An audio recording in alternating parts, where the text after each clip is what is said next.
Ibu mertua dan suami tega meninggalkanku demi pelakor kaya itu. Mereka tak tahu CEO sebenarnya adalah aku sendiri.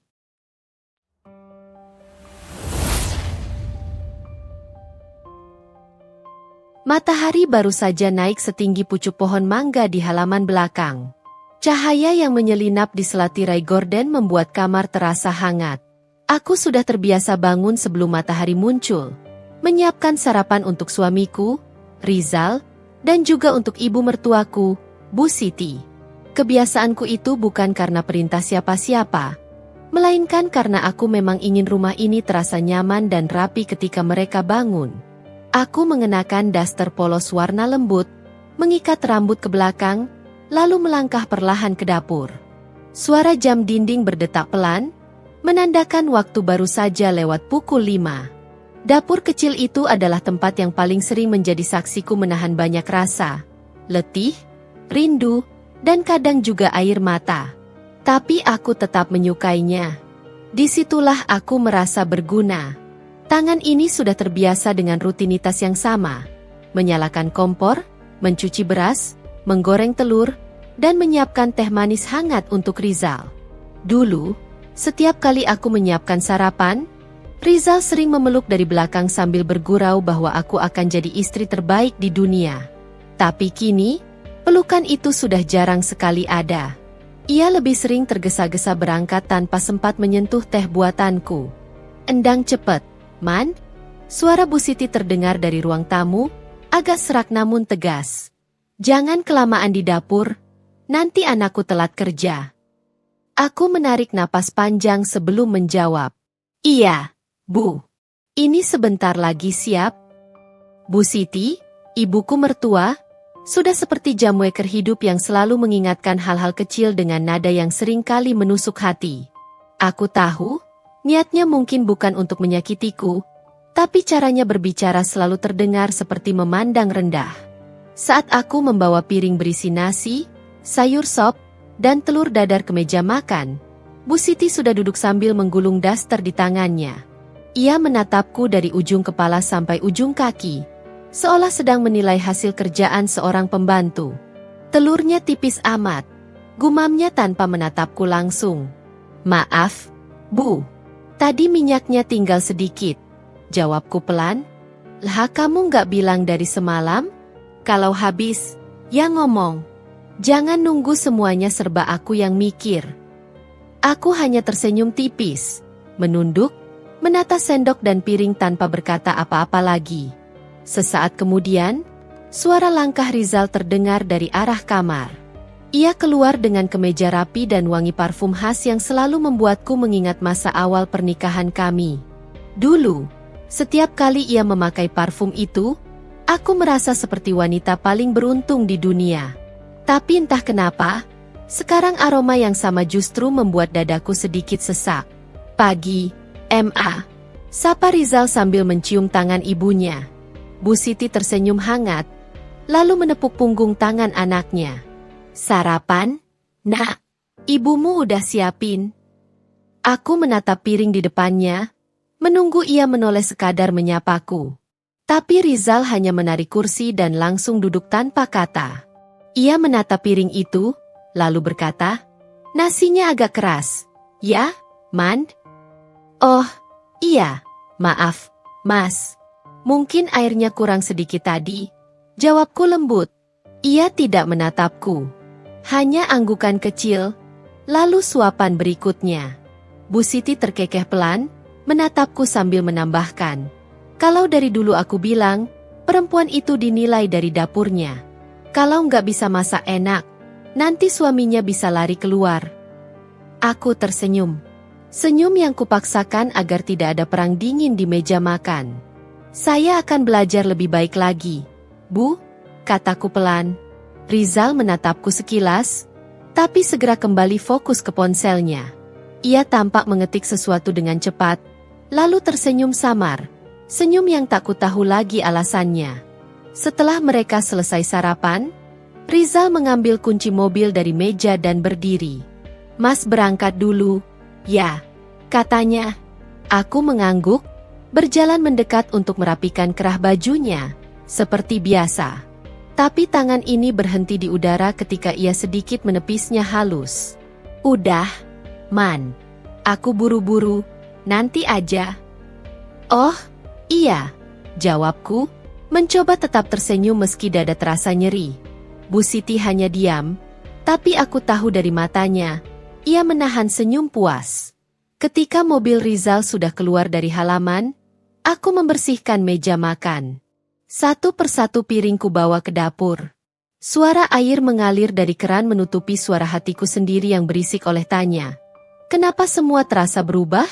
Aku pernah berjanji pada diri sendiri untuk tidak mengeluh. Karena aku tahu, di balik segala kesederhanaan ini, aku masih punya banyak hal yang seharusnya membuatku bersyukur. Tapi terkadang, manusia tidak bisa membohongi rasa. Aku rindu masa di mana Rizal masih tertawa kecil setiap kali aku salah menggoreng telur. Rindu masa ketika ia masih menggenggam tanganku saat kami berjalan di pasar malam hanya untuk membeli jagung bakar. Sekarang, genggaman itu seperti mimpi yang sudah lewat terlalu lama. Menjelang siang, aku menjemur pakaian di halaman belakang. Udara mulai panas, tapi aku lebih suka berlama-lama di sana. Setidaknya, di bawah langit terbuka itu, aku bisa bernapas lega tanpa harus menatap wajah Bu Siti yang setiap kata-katanya seperti ujian kesabaran. Dari dapur, terdengar suaranya memanggil lagi. Amanda, air galon habis. Gantiin. Aku buru-buru masuk. Iya, Bu. Ini saya ganti. Ketika aku mengangkat galon, tanganku sempat gemetar sedikit. Bu Siti menatapku tajam. Duh, lemah banget sih kamu. Masa ngangkat galon aja kayak mau roboh. Perempuan zaman sekarang itu jangan manja. Makanya aku suka sama perempuan yang mandiri, tahu tanggung jawabnya. Aku menelan ludah, menahan diri untuk tidak membalas. Iya, Bu. Maaf. Ia mendengus, lalu duduk di kursi rotan sambil menggulung rambutnya. Dulu aku nggak setuju Rizal nikah sama kamu. Tapi ya sudah, udah kadung. Aku pikir, meskipun kamu sederhana, minimal kamu bisa bikin anakku nyaman. Tapi lama-lama, ibu lihat kamu ini terlalu pasrah. Nggak punya ambisi. Aku menunduk. Kata, pasrah, itu menancap di kepalaku seperti duri. Padahal, aku punya ambisi. Bahkan jauh lebih besar dari yang ia tahu. Hanya saja, aku tidak menunjukkannya di depan mereka. Maaf, Bu, jawabku pelan. Saya memang tidak banyak bicara. Tapi saya berusaha untuk yang terbaik. Bu Siti mengangkat alis, lalu mengibas tangan. Ya udahlah, aku nggak mau ngomong banyak. Yang penting, jangan bikin anakku kecewa. Rizal itu laki-laki karir, butuh istri yang bisa menyesuaikan diri. Jangan cuma di rumah. Sesekali bantu pikirin masa depan kalian. Aku mengangguk, menatap lantai. Kalau saja Bu Siti tahu bahwa selama ini akulah yang membiayai sebagian besar kebutuhan rumah tanpa mereka sadari, mungkin ia akan terdiam. Tapi aku tidak butuh pengakuan. Aku memilih diam, karena ingin tahu siapa yang benar-benar mencintaiku apa adanya, bukan karena apa yang aku punya. Siang itu, setelah pekerjaan rumah selesai, aku duduk di teras sambil menulis sesuatu di buku kecilku. Bukan catatan keuangan, melainkan daftar hal-hal yang ingin aku syukuri setiap hari. Entah sejak kapan aku mulai menulis hal semacam itu. Mungkin sejak rasa sepi menjadi teman paling setia. Aku menulis pelan. Aku masih diberi kesempatan untuk mencintai, meski tak selalu dibalas dengan cara yang sama. Setiap kata yang kutulis terasa seperti pijakan agar aku tak jatuh terlalu dalam. Aku belajar dari hidup, bahwa tidak semua luka harus dijahit dengan amarah. Ada luka yang justru sembuh karena kesabaran dan waktu. Menjelang sore, Bu Siti keluar dari kamarnya sambil memegang ponsel. Wajahnya terlihat sumringah. Tuh, Rizal katanya mau pulang agak malam. Ada kerjaan tambahan. Aku tersenyum tipis. Baik, Bu. Sore itu aku menyiapkan makan malam lebih rapi dari biasanya. Aku bahkan membuatkan lauk kesukaannya, ayam goreng bumbu kuning dengan sambal terasi. Harapanku sederhana. Mungkin malam ini ia mau makan bersama, bercerita seperti dulu. Tapi waktu terus berjalan hingga jarum jam melewati pukul 9 malam, dan Rizal belum juga pulang. Bu Siti sudah masuk kamar, meninggalkanku sendiri di ruang makan yang kini hanya dipenuhi aroma lauk yang mulai dingin. Aku duduk di kursi, memandangi ponsel yang tidak kunjung berdering. Kadang aku ingin menghubunginya, tapi aku takut terdengar seperti istri yang mengekang. Akhirnya aku hanya mengirim pesan singkat. Mas, sudah makan? Tidak ada balasan. Beberapa menit kemudian, aku melihat notifikasi pesan masuk. Tapi bukan dari Rizal, melainkan dari Dewi, sahabatku. Kamu nggak apa-apa, men? Aku lewat daerah kantor suamimu, tapi kok aku lihat mobilnya parkir di resto sama perempuan. Dadaku langsung berdebar. Perempuan? Tanyaku lewat pesan. Iya, mungkin cuma rekan kerja. Ya, aku nggak mau suuzon, tapi kayaknya mereka kelihatan akrab banget. Aku menatap layar ponsel lama sekali. Rasa panas menjalar ke tenggorokan. Aku ingin menyangkal, tapi hati kecilku tahu, ada sesuatu yang tidak beres. Malam itu aku tidak bisa tidur. Aku hanya berbaring sambil memandangi langit-langit, mendengarkan detak jam dan napas sendiri. Kadang aku berpikir, apa mungkin aku terlalu percaya? Terlalu yakin bahwa cinta bisa menutupi semua kemungkinan buruk? Tapi aku memilih diam. Diam bukan karena lemah, melainkan karena aku ingin melihat sejauh apa mereka bisa membohongi hati yang masih percaya. Pagi berikutnya, aku tetap bangun lebih awal. Menyiapkan sarapan seperti biasa, meski di dalam hati ada luka yang belum sempat kututup. Rizal pulang hampir subuh, dengan alasan lembur. Aku hanya menatapnya sekilas, lalu tersenyum seolah semuanya baik-baik saja. Mas capek ya? Tanyaku pelan. Iya. Tidur dulu, ya. Jawabnya singkat sebelum masuk kamar. Aku berdiri di dapur, menatap punggungnya yang menjauh. Dalam diam, aku tahu hidupku akan berubah. Tapi entah bagaimana, aku masih berharap perubahan itu tidak seburuk bayangan yang menakutkan di kepalaku. Dan pagi itu, di antara aroma nasi hangat dan cahaya matahari yang mulai masuk ke sela jendela, aku berjanji pada diriku sendiri. Seburuk apapun nanti jalan yang harus kulewati, aku akan tetap berdiri. Aku tidak akan membiarkan siapapun meruntuhkan harga diriku. Karena di balik penampilan sederhana ini, aku tahu siapa sebenarnya diriku. Dan suatu hari nanti, mereka pun akan tahu. Sore itu, langit di luar jendela rumah memantulkan warna jingga yang lembut. Angin membawa aroma tanah basah sisa hujan siang tadi, menenangkan sejenak pikiranku yang berisik. Aku duduk di kursi ruang tamu sambil menggenggam secangkir teh yang mulai dingin. Sejak beberapa minggu terakhir, suasana di rumah ini terasa berbeda. Seolah ada dinding tak kasat mata yang tumbuh di antara aku dan Rizal. Dulu, setiap kali mata kami bertemu, selalu ada cahaya hangat yang membuatku merasa dicintai. Kini, tatapan itu seperti bayangan kosong yang menembusku tanpa makna.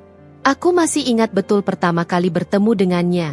Saat itu aku bekerja di sebuah kafe kecil, menyamar sebagai karyawan magang di cabang perusahaan minuman yang sebenarnya milikku sendiri. Aku sedang belajar langsung dari bawah, ingin memahami seperti apa dunia kerja di tingkat paling dasar. Rizal datang bersama temannya untuk meninjau kafe tersebut, karena ia bekerja di divisi pemasaran di perusahaan yang sama. Ia tampak sopan, santai, dan penuh senyum ramah yang tak dibuat-buat. Ketika ia memesan minuman dan aku tanpa sengaja menumpahkan kopi ke mejanya, ia malah tertawa. Tidak apa-apa, katanya sambil membantu membersihkan tumpahan itu dengan tisu. Kayaknya kita harus ketemu lagi supaya aku bisa bales kopi yang tumpah tadi. Waktu itu aku menunduk malu, tidak tahu bahwa pertemuan sederhana itu akan menjadi awal dari kisah yang panjang. Rizal mengajakku bicara beberapa kali setelahnya, dan kami mulai saling mengenal. Ia tidak pernah tahu siapa aku sebenarnya, dan aku memilih tidak memberitahunya. Aku hanya ingin dicintai karena diriku, bukan karena jabatan atau harta. Hari-hari berikutnya berjalan seperti cerita cinta yang manis. Kami sering berjalan berdua sepulang kerja, berbicara tentang hal-hal kecil yang membuat hidup terasa ringan. Rizal bercerita tentang mimpinya menjadi kepala bagian di perusahaan, sementara aku diam-diam menikmati semangatnya. Ia punya cara memandang dunia yang membuatku kagum, penuh keyakinan dan rasa ingin maju. Setiap kali kami berbicara, Aku merasa hidup kembali. Ia tak pernah tahu bahwa di balik pakaian sederhana yang kukenakan, aku sedang menahan identitas besar yang bisa mengubah cara pandangnya terhadapku. Aku hanya ingin menjadi Amanda yang sederhana, bukan Amanda sang pemilik perusahaan besar. Dan aku bangga bisa mengenalnya tanpa embel-embel itu. Ketika Rizal melamarku, aku sempat ragu. Bukan karena aku tidak mencintainya, tapi karena aku takut kebohonganku tentang siapa diriku sebenarnya akan membuatnya menjauh. Namun saat ia menatapku dan berkata, "Aku mencintaimu bukan karena apapun yang kamu punya, tapi karena kamu bikin aku tenang." Aku percaya padanya. Dan mungkin, kepercayaan itulah yang membuatku akhirnya menyerahkan seluruh hatiku. Pernikahan kami berlangsung sederhana. Hanya dihadiri keluarga dan teman dekat. Bu Siti, Ibu Rizal, sempat terlihat kurang bahagia saat itu. Aku bisa merasakannya dari cara beliau menatapku, seolah masih bertanya-tanya kenapa anaknya memilih perempuan tanpa status sosial yang jelas. Tapi Rizal menenangkan dengan berkata, "Amanda perempuan yang kuat, Bu. Aku yakin aku akan bahagia bersamanya." Kata-kata itu sempat membuatku menangis haru di malam pertama kami. Namun, seiring berjalannya waktu, kebahagiaan yang dulu hangat perlahan memudar. Rizal mulai jarang berbagi cerita. Ia lebih sering diam atau sibuk dengan ponselnya. Setiap kali aku bertanya tentang pekerjaan, ia menjawab singkat, seolah ada tembok tinggi yang memisahkan kami. Aku mencoba menebus jarak itu dengan perhatian-perhatian kecil. Membuatkan bekal makan siang, menyiapkan kopi setiap pagi, menuliskan pesan singkat di kotak makanannya seperti dulu aku lakukan di awal pernikahan. Tapi semua itu tidak lagi mendapatkan balasan hangat. Pagi itu, ketika aku menaruh bekal di meja makan, Rizal hanya berkata, "Gak usah repot-repot, Man. Aku biasanya makan di luar sama tim kantor." Aku mengangguk pelan. "Aku cuma mau Mas makan makanan rumah. Biar sehat." "Terima kasih," katanya, tapi dengan nada datar yang seolah terpaksa. Ia menatap jam tangannya, lalu berdiri. "Aku berangkat dulu." Ia berlalu tanpa mencium keningku seperti biasa. Pintu yang tertutup di belakangnya terasa seperti tanda jarak yang makin lebar. Siang harinya, aku menata ruang tamu sambil mendengarkan musik pelan dari ponselku. Lagu yang dulu sering kami dengarkan bersama. Ada nostalgia yang tiba-tiba datang, mengingatkan pada masa-masa di mana Rizal sering pulang membawa sekotak kue kesukaanku, hanya karena ia ingin melihatku tersenyum. "Aku suka kalau kamu bahagia," katanya dulu. Kini, kalimat itu hanya jadi gema samar di kepalaku. Bu Siti keluar dari kamar, memandangiku dengan tatapan menghakimi seperti biasa. "Kamu ngapain bengong begitu? Kalau udah selesai bersih-bersih, coba setrika baju Rizal. Jangan lupa cek kancingnya. Kemarin ada yang mau copot." "Iya, Bu," jawabku sopan. Ia duduk di kursi sambil menyalakan TV. "Zal kerja keras. Kamu harus tahu diri. Perempuan itu harus bisa bikin suaminya nyaman. Jangan cuma nunggu diperhatiin." Aku menunduk. Kata-kata itu bukan hal baru. Setiap hari ada saja kalimat serupa yang keluar dari mulutnya. Aku tahu Bu Siti sayang pada anaknya, tapi caranya membuatku merasa seperti orang luar di rumah ini.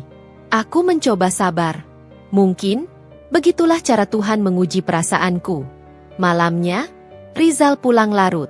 Aku duduk di ruang makan dengan piring yang masih penuh. Lampu ruang tamu sudah kupadamkan, hanya menyisakan cahaya redup dari lampu gantung kecil. Saat pintu terbuka, aku melihatnya tampak lelah, tapi tetap rapi. Parfum mahalnya masih melekat kuat, tanda bahwa ia baru saja dari tempat yang bukan kantor. "Kamu belum tidur?" tanyanya datar.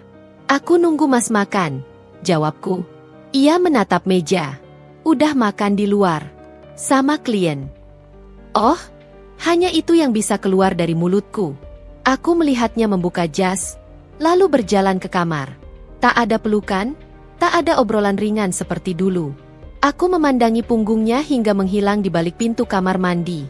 Dalam diam, aku merasa seperti orang asing yang tinggal di rumah sendiri. Beberapa hari kemudian, aku berusaha menghidupkan kembali suasana. Aku mengajaknya makan malam di luar. Kukatakan bahwa aku rindu waktu-waktu kami dulu. Rizal tersenyum, tapi senyum itu tidak sampai ke matanya.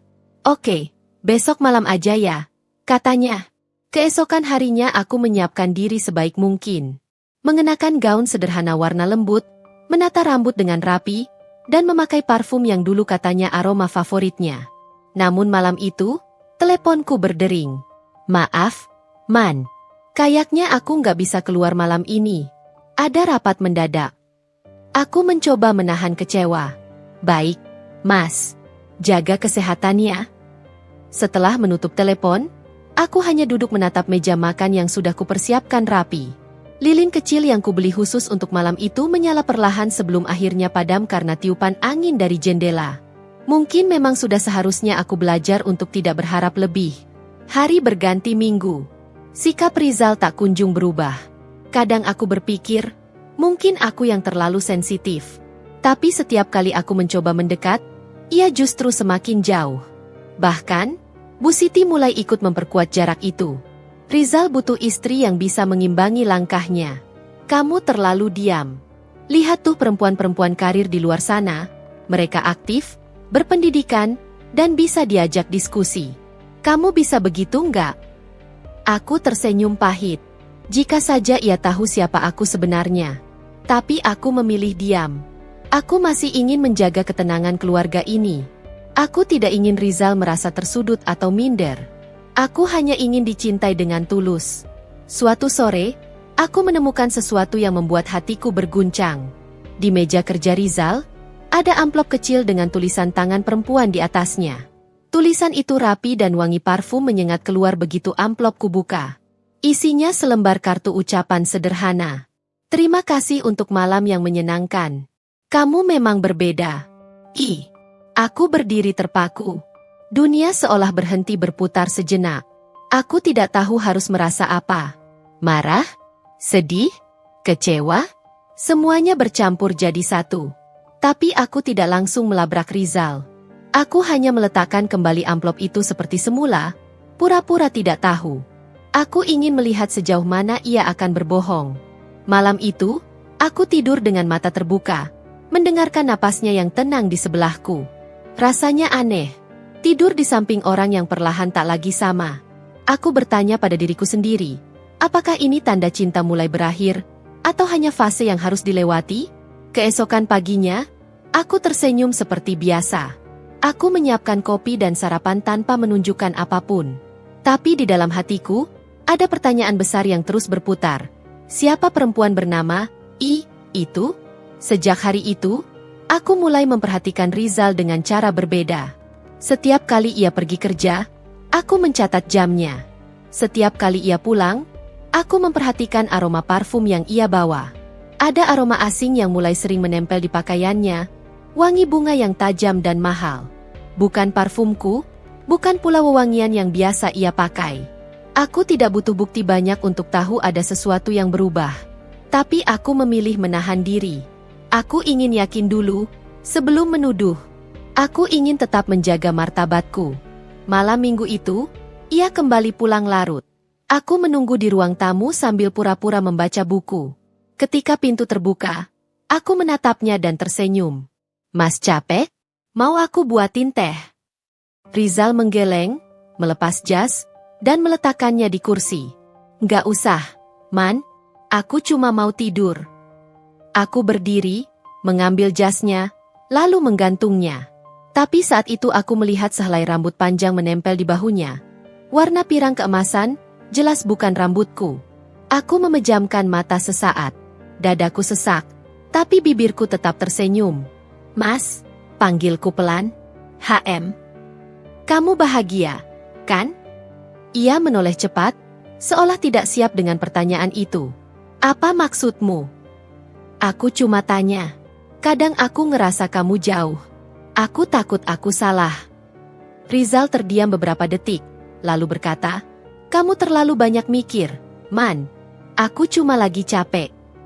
Setelah itu ia berlalu menuju kamar, meninggalkanku di ruang tamu yang mulai gelap. Aku berdiri lama di sana, memandangi pintu yang tertutup. Di antara suara jam dinding dan detak jantungku sendiri, aku tahu ada sesuatu yang sedang berubah. Sesuatu yang tidak bisa lagi kusembunyikan dengan senyum atau kata sabar. Aku menatap bayangan wajahku di jendela, samar diterpa cahaya lampu luar. Di balik semua luka yang mulai tumbuh, Aku masih berusaha percaya bahwa cinta bisa diperjuangkan. Tapi untuk pertama kalinya, aku juga mulai bertanya, sampai kapan aku harus mempertahankan sesuatu yang mungkin sudah tidak ada lagi? Pagi itu udara rumah terasa berbeda. Tidak ada lagi suara Rizal yang biasanya menyapa lembut di meja makan. Tidak ada senyum kecil yang dulu selalu membuat Amanda merasa dicintai. Sejak beberapa minggu terakhir, rumah itu lebih sering sunyi. Hanya suara sendok yang beradu dengan piring dan bisikan lirih Bu Siti yang selalu punya cara menyelipkan sindiran di setiap kalimatnya. Amanda berdiri di dapur, menatap air yang mendidih di atas kompor. Tangannya memegang gagang panci, tapi pikirannya jauh melayang ke masa-masa ketika ia masih merasa berarti di rumah itu. Dulu, setiap kali menyiapkan sarapan, Rizal akan datang dari belakang, merengkuh pinggangnya dan berbisik, "Istriku yang paling hebat." Namun sekarang, bahkan suara langkahnya pun sudah jarang terdengar di rumah. Jikapun pulang, hanya untuk mengganti baju lalu pergi lagi dengan alasan pekerjaan. Bu Siti masuk ke dapur dengan langkah lambat namun pasti. Tatapannya tajam, menyapu meja yang sudah penuh dengan piring dan gelas. "Masih lama, Man?" Suaranya terdengar datar. "Sebentar lagi, Bu," jawab Amanda pelan. "Kalau masak itu jangan lambat. Rizal harus berangkat pagi. Jangan sampai dia telat gara-gara kamu." Amanda menunduk, menggigit bibirnya. "Iya, Bu. Saya percepat." Bu Siti mendengus kecil. "Kamu ini dari dulu memang tidak cekatan. Kalau bukan karena Rizal yang maksa nikah sama kamu, entah bagaimana nasibmu sekarang." Ucapan itu menancap dalam, tapi Amanda sudah terlalu sering mendengarnya. Ia memilih diam, menahan air mata agar tidak jatuh. Setelah semua siap, ia membawa piring ke meja makan, menyusun sarapan dengan hati-hati. Rizal muncul beberapa menit kemudian, mengenakan kemeja putih dan jas hitam. Wajahnya tampak lelah, tapi bukan karena pekerjaan, lebih seperti orang yang jenuh. "Mas, ini sarapannya," ucap Amanda dengan senyum lembut, mencoba seperti dulu. Rizal hanya menatap sekilas. "Aku nggak lapar." "Setidaknya sedikit saja." "Mas, kamu belum makan dari tadi malam." "Aku bilang nggak lapar." Suaranya meninggi, membuat Amanda terdiam. Bu Siti yang duduk di ujung meja hanya menatap, lalu berkata lirih tapi cukup keras untuk membuat Amanda mendengarnya. "Kamu ini jangan maksa-maksa suami. Kalau dia nggak mau makan, biar saja. Mungkin sudah bosan dengan masakanmu." Amanda menatap piringnya, berusaha menelan rasa sakit yang menyesakan. Ia tidak tahu apa yang terjadi dengan suaminya. Dulu Rizal adalah pria yang begitu lembut, tapi kini, jarak di antara mereka semakin lebar. Ia ingin bertanya, ingin memeluk dan mencari tahu apa yang salah, tapi setiap kali mencoba, selalu saja dibentak. Hari itu, setelah Rizal pergi, Amanda membersihkan meja makan sendirian. Bu Siti masih duduk sambil menyesap teh. Sesekali melirik Amanda dengan tatapan yang sulit diartikan. "Man?" panggil Bu Siti tiba-tiba. Amanda menoleh. "Iya, Bu. Besok kamu nggak usah ikut ke acara keluarga. Kamu tinggal di rumah saja. Aku nggak enak kalau kamu ikut. Keluarga besar masih belum bisa nerima kamu sepenuhnya." "Kenapa, Bu? Bukannya saya bagian dari keluarga ini juga?" Bu Siti menaruh cangkirnya dengan sedikit keras. "Kamu jangan membantah. Aku cuma nggak mau kamu mempermalukan keluarga Rizal di depan saudara-saudara kami. Kamu itu bukan siapa-siapa. Man, jangan lupa diri." Amanda menahan napas, mencoba tetap tenang. "Baik, Bu." Ia pergi meninggalkan ruang makan, masuk ke kamar dan menutup pintu pelan. Di balik pintu itu, air matanya jatuh tanpa bisa dibendung. Ia duduk di tepi ranjang, menatap foto pernikahannya yang masih tergantung di dinding. Dalam foto itu, Rizal tersenyum bahagia, menggenggam tangannya erat. Namun sekarang, genggaman itu telah longgar, hampir terlepas. Sore hari, Amanda duduk di teras rumah. Di tangannya ada secangkir teh yang sudah dingin. Ia mencoba menikmati udara, tapi hatinya tak pernah tenang. Dari kejauhan, ia melihat mobil Rizal berhenti di depan rumah. Seorang wanita turun dari mobil itu, mengenakan gaun pastel dan membawa map di tangan. Amanda sempat mengernyit, belum pernah melihatnya sebelumnya. Wanita itu tersenyum sopan kepada Rizal sebelum masuk kembali ke mobil. "Siapa dia?" Batin Amanda bertanya. Rizal masuk rumah tanpa menatap istrinya. Amanda menegakkan tubuh, mencoba menyapa seperti biasa. Mas baru pulang? Ya, jawab Rizal singkat. Tadi itu siapa? Mas? Tanyanya hati-hati. Rizal menatapnya sekilas, lalu mengambil air minum. Rekan kerja. Ada urusan proyek. Oh, begitu. Jangan banyak tanya. Man, aku capek. Kata-kata itu menutup percakapan mereka. Amanda hanya diam, menatap punggung suaminya yang kini terasa begitu asing. Malamnya, ia duduk di ruang tamu sendirian. Rizal mengurung diri di kamar kerja, sementara Bu Siti menonton sinetron sambil sesekali memandang Amanda dengan lirikan penuh makna. "Mand, aku dengar tadi siang Rizal dijemput temannya ya?" Tanya Bu Siti pura-pura ringan. "Iya, Bu," katanya rekan kerja. "Perempuan, ya?" Amanda menelan ludah. "Iya." Bu Siti tersenyum samar, matanya menyipit. "Cantik?" "Saya tidak tahu, Bu. Kalau cantik, wajar sih. Rizal kan masih muda, mapan. Aku cuma kasihan, kamu itu biasa-biasa saja. Kadang laki-laki suka bosan kalau di rumah nggak ada penyemangat." Kalimat itu seperti racun yang meresap pelan-pelan. Amanda menunduk, jantungnya berdebar. Ia tahu Bu Siti sedang mencoba mengguncangnya, tapi ia tidak mau terpancing. "Maaf, Bu. Saya mau istirahat." "Silakan. Tapi ingat, perempuan harus tahu diri. Kalau suaminya mulai bosan, itu tandanya ada yang salah dari dirinya." Malam itu Amanda tidak bisa tidur. Ia berbaring dengan mata terbuka, mendengarkan langkah kaki Rizal di luar kamar. Dulu, suara langkah itu menenangkan, tapi kini justru membuatnya gelisah. Ada sesuatu yang berubah, sesuatu yang ia belum pahami sepenuhnya. Keesokan harinya, Rizal pulang lebih malam dari biasanya. Ia membawa aroma parfum yang asing. Amanda menunggunya di ruang tamu, dengan secangkir kopi yang masih mengepul. "Mas, sudah makan?" tanyanya lembut. "Belum. Tapi nggak usah disiapin. Aku udah makan di luar." "Dengan siapa?" Pertanyaan itu hampir lolos dari bibir Amanda, tapi ia tahan. Ia tahu jika bertanya, hanya akan menimbulkan pertengkaran baru. Beberapa hari berikutnya, pola itu terus berulang. Rizal semakin sering pulang malam, semakin jarang berbicara. Bu Siti makin gencar menyindir, seolah menikmati setiap detik penderitaan menantunya. Amanda tetap berusaha kuat, menutupi semua luka di balik senyum tipis yang mulai memudar. Sampai akhirnya, suatu sore, ia tanpa sengaja melihat Rizal berdiri di halaman depan, berbicara dengan perempuan yang sama seperti waktu itu. Kali ini lebih dekat, lebih akrab. Perempuan itu, Ica, menyentuh lengan Rizal sambil tertawa kecil. Amanda berdiri di balik jendela, dadanya sesak. Ia tidak ingin menuduh tanpa bukti, tapi hatinya tahu, ada sesuatu yang tidak wajar. Ketika Rizal masuk rumah, Amanda mencoba tenang. "Mas, tadi itu siapa?" "Sudah kubilang, rekan kerja."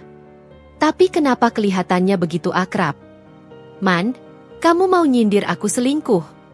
Rizal menatap tajam, nadanya meninggi. "Saya cuma tanya. Jangan mulai drama. Ya, aku capek banget hari ini." Ia menepis tangan Amanda dan berlalu ke kamar. Amanda berdiri mematung. Air matanya jatuh tanpa suara. Ia ingin marah, tapi yang tersisa hanya lelah. Sejak menikah, ia selalu mencoba menjadi istri yang baik, berbakti pada suami dan mertua, tapi kini semua seolah tak berarti. Beberapa hari kemudian, Bu Siti memanggilnya ke ruang tamu. "Mand, aku mau bicara." "Iya, Bu." Bu Siti melipat tangannya di dada. "Kamu tahu kan, Rizal sekarang lagi sibuk. Aku nggak mau kamu ganggu dia dengan hal-hal nggak penting." "Saya tidak mengganggu, Bu." "Bagus. Tapi aku dengar kamu mulai curiga pada Rizal." Amanda terkejut. "Saya tidak." "Jangan bohong. Aku tahu semuanya." "Dengar ya, Man. Kalau Rizal dekat dengan perempuan lain, itu urusan dia. Kamu nggak punya hak untuk ribut. Rizal laki-laki, dia berhak memilih kebahagiaannya." Amanda menatap mertua itu dengan pandangan yang tak bisa lagi disembunyikan. Jadi ibu tahu? Bu Siti tersenyum dingin. Aku bukan anak kecil. Ica itu perempuan baik, kaya, terdidik, dan tahu cara memperlakukan laki-laki. Rizal butuh yang seperti itu. Jadi ibu dukung dia? Kalau itu yang membuat Rizal bahagia, ya. Kamu pikir kamu bisa bikin dia bahagia dengan wajah sendu begitu? Amanda menahan tangis. Ia ingin berteriak, tapi suaranya lenyap di telan udara. Ia hanya berdiri, menggenggam ujung bajunya kuat-kuat. Bu, saya mencintai Rizal. Cinta nggak cukup, Man. Dunia ini butuh uang, status, dan kehormatan. Kamu cuma istri yang nggak punya apa-apa. Ucapan itu menjadi paku terakhir di dada Amanda. Sejak hari itu, ia tahu, ia tidak akan pernah lagi mendapatkan tempat di hati suaminya maupun mertuanya. Tapi yang mereka tidak tahu, perempuan yang mereka rendahkan itu bukan sekadar istri biasa. Di balik kesederhanaannya, Amanda menyimpan rahasia besar yang kelak akan membuat mereka berlutut. Namun malam itu, ia hanya bisa menatap langit dari jendela kamarnya, menahan tangis dan berjanji pada dirinya sendiri. Jika takdir ingin mempermainkannya, maka ia akan menunggu waktunya untuk membalas, bukan dengan amarah, tapi dengan cara yang akan membuat semua orang tahu siapa sebenarnya dirinya. Pagi itu udara di rumah masih sama dinginnya seperti hati yang telah retak. Amanda terbangun lebih awal dari biasanya, tidak lagi karena ingin menyenangkan siapapun, tapi karena sudah menjadi kebiasaan. Ia menyiapkan sarapan seperti biasa, walau tahu tak akan ada yang menghargai. Di meja makan, kursi Rizal masih kosong, dan Bu Siti belum turun dari kamar. Ketika aroma nasi goreng menyebar ke seluruh dapur, ia menatap cermin kecil di sudut dinding. Wajahnya tampak pucat, matanya sembab. Sekilas, bayangan dirinya seperti perempuan yang kalah. Tapi di balik pantulan itu, ada seberkas sinar kecil, sebuah tekad yang mulai hidup. Ia mengusap pipinya pelan, lalu bergumam lirih. Cukup, Man. Jangan terus disakiti tanpa perlawanan. Beberapa menit kemudian, langkah kaki Bu Siti terdengar menuruni tangga. Masak lagi? Rizal jarang sarapan di rumah, ucapnya sambil menarik kursi. Amanda menoleh pelan. Saya tahu, Bu. Tapi tetap saya siapkan. Siapa tahu hari ini mau makan. Bu Siti mendengus. Percuma. Laki-laki kalau sudah bosan, mau kamu masak sepanci pun tetap nggak akan melirik. Amanda diam. Ia sudah hafal setiap sindiran yang keluar dari mulut mertua itu. Tak ada yang baru, hanya nada suaranya yang semakin menusuk setiap hari. Tak lama, Rizal muncul dari tangga. Kemejanya rapi, wajahnya tampak bersemangat, berbeda sekali dibanding ketika di rumah. Amanda menatapnya sejenak, lalu mengalihkan pandangan. Mas, sarapan dulu? Tanyanya pelan. Tidak usah, aku sudah janji makan di luar. Dengan siapa? Rizal mengancingkan jasnya sambil menjawab singkat. Ica. Suasana langsung membeku. Bu Siti malah tersenyum samar. Bagus itu, Nak. Sekalian ajak dia mampir ke rumah. Mama ingin kenal lebih dekat. Baik, Ma. Nanti kalau sempat. Amanda merasa dunia berhenti berputar sesaat. Ia berusaha tetap menegakkan tubuhnya, tapi tangannya gemetar di bawah meja.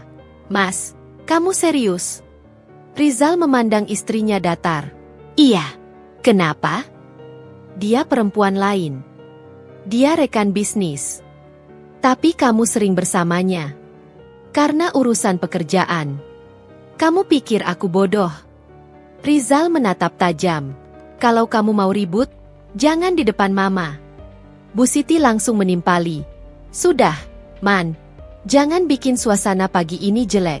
Kalau Rizal punya teman kerja perempuan, biarkan saja. Itu hal biasa. Jangan lebay. Amanda terdiam. Kata-kata itu membuat dadanya sesak. Tapi ia menahan diri. Ia tahu tak ada gunanya berdebat. Setelah Rizal pergi, Amanda berjalan menuju halaman belakang. Ia menatap taman kecil yang dulu ia rawat dengan penuh cinta. Bunga mawar yang pernah mereka tanam bersama kini mulai layu. Ia jongkok, menyentuh kelopaknya yang sudah mengering, dan tanpa sadar air matanya jatuh. Namun kali ini ia tak ingin menangis terlalu lama. Ada sesuatu di dalam dirinya yang perlahan berubah. Pukul 9 pagi, ponselnya berdering. Nomor yang muncul di layar membuat hatinya sedikit bergetar. Nomor kantor pusat perusahaannya sendiri, yang selama ini ia sembunyikan dari keluarga Rizal. Selamat pagi, Bu Amanda. Suara sekretaris terdengar formal. Ada beberapa dokumen yang perlu Ibu tanda tangani. Direksi juga menunggu keputusan rapat minggu depan. Amanda menatap sekitar, memastikan tak ada yang mendengar. Baik, saya ke kantor sore nanti. Baik, Bu. Kami tunggu. Ia menutup telepon dan menarik napas panjang. Dunia luar mengenalnya sebagai Amanda Prameswari, CEO muda yang berhasil mengubah perusahaan keluarganya menjadi konglomerasi besar di bidang properti dan investasi. Namun di rumah ini, ia hanyalah menantu yang dianggap tak berharga. Ironi itu membakar hatinya setiap kali Bu Siti merendahkannya. Siang harinya, Amanda bersiap diam-diam. Ia mengenakan setelan sederhana, lalu keluar dengan alasan membeli bahan masakan. Sopir pribadinya sudah menunggu di ujung jalan, agar tak menimbulkan kecurigaan. Mobil hitam itu melaju ke arah gedung tinggi di pusat kota, tempat di mana semua orang memanggilnya dengan hormat. Begitu memasuki lobi, para karyawan langsung berdiri. Selamat siang, Bu Amanda. Sapanya ramah. Amanda membalas dengan senyum tipis. Selamat siang. Siapkan berkas rapat sore ini. Sudah di ruang direksi, Bu. Langkahnya tegap, berbeda jauh dari sosok lemah yang terlihat di rumah. Di ruangan besar di lantai atas, dua direktur sudah menunggunya. Mereka berdiri begitu ia masuk. Maaf menunggu, ucap Amanda. Tidak apa, Bu. Kami justru ingin melaporkan perkembangan proyek yang baru ditawarkan oleh PT RZ Group. Amanda menatap dokumen di meja, alisnya sedikit terangkat. PT RZ Group. Iya, Bu. Didirikan oleh seseorang bernama Rizal Saputra. Mereka mengajukan kerjasama investasi lahan baru di Jakarta Timur. Seketika udara di ruangan itu berubah. Amanda menatap dokumen itu lama, memastikan bahwa nama yang tertulis di sana bukan kebetulan. Rizal. Suaminya. Boleh saya lihat? Direktur menyerahkan map biru dengan cepat. Di halaman depan, tertera dengan jelas, PT RZ Group, CEO, Rizal Saputra. Amanda membalik beberapa lembar, dan matanya langsung menangkap satu nama lain di kolom tanda tangan, Ica Maresha, Direktur Keuangan. Senyumnya muncul perlahan, bukan karena bahagia, tapi karena ironi yang begitu tajam. Menarik, ucapnya pelan. Baik, bahas dulu secara internal. Jangan beri keputusan sebelum saya periksa ulang datanya. Baik, Bu. Setelah rapat selesai, Amanda berdiri di depan jendela besar, menatap kota dari ketinggian. Angin lembut menggeser tirai putih di sampingnya. Dalam hatinya, ia mulai merangkai sesuatu. Rizal dan Ica ternyata mencoba membangun bisnis sendiri, mungkin dengan dukungan Bu Siti. Tapi mereka tidak tahu, proyek besar yang mereka incar berada di bawah kendalinya. Malamnya, Amanda pulang dengan wajah tenang. Ia menyapa Bu Siti seperti biasa, lalu masuk ke kamar tanpa bicara banyak. Rizal sudah di dalam, memeriksa berkas di laptopnya. Mas, sibuk? Ya, jangan ganggu dulu. Amanda duduk di tepi ranjang. Mas, aku cuma mau bilang kalau aku lihat kamu sekarang lebih bersemangat. Aku senang. Rizal menoleh sekilas, agak terkejut dengan nada lembut itu. Kamu nggak marah lagi soal Ica? Amanda tersenyum kecil. Kenapa harus marah? Aku percaya waktu akan menunjukkan semuanya. Waktu? Iya. Kadang orang baru tahu siapa yang benar setelah semua terlambat. Rizal menatap istrinya lama, lalu tertawa sinis. Kamu mulai aneh. Mungkin. Tapi aku mulai belajar. Mas, belajar berhenti menuntut orang yang sudah tak peduli. Ia berdiri, meninggalkan kamar kerja dengan langkah ringan. Di wajahnya, untuk pertama kali setelah sekian lama, muncul ketenangan yang tak bisa dijelaskan. Beberapa hari berikutnya, Amanda kembali ke kantornya. Ia memutuskan untuk menyelidiki proyek yang ditawarkan oleh PT RZ Group. Dari laporan timnya, ternyata perusahaan itu masih baru dan sedang mencari investor besar untuk menopang modal mereka. Nama Ica tercatat sebagai penyandang dana utama, wanita kaya yang sering muncul di majalah bisnis. Amanda membaca satu demi satu data dengan seksama. Ia tahu Ica punya harta besar, tapi semua itu masih jauh dibanding kekayaan keluarga Prameswari. Ia tersenyum tipis. Jadi ini permainan mereka. Di saat yang sama, Bu Siti di rumah semakin sering memuji Ica di depan Amanda. Ica itu sopan, cerdas, dan sukses. Kamu lihat deh caranya bicara. Elegan sekali. Amanda hanya menjawab singkat, iya, Bu. Kalau saja Rizal dapat istri seperti dia, Mama nggak akan khawatir lagi. Amanda menatap Bu Siti dengan pandangan tenang. Mungkin Rizal akan dapat lebih dari yang ibu bayangkan nanti. Bu Siti tidak mengerti maksudnya. Ia hanya mengibaskan tangan dan berlalu. Hari berganti minggu. Rizal semakin sering bersama Ica, bahkan tidak lagi berusaha menutupinya. Foto-foto mereka beredar di media sosial, menghadiri acara gala, seminar bisnis, bahkan makan malam bersama investor asing. Amanda tahu semuanya, karena ia juga menerima undangan yang sama, tapi menolak hadir. Ia tidak ingin terlihat seperti perempuan yang dikhianati. Ia ingin mereka tenggelam dalam kesombongan dulu, sebelum waktu berpihak padanya. Suatu malam, saat hujan turun deras, Amanda menerima telepon dari sekretarisnya. Bu, proyek yang diajukan PT RZ Group sudah kami evaluasi.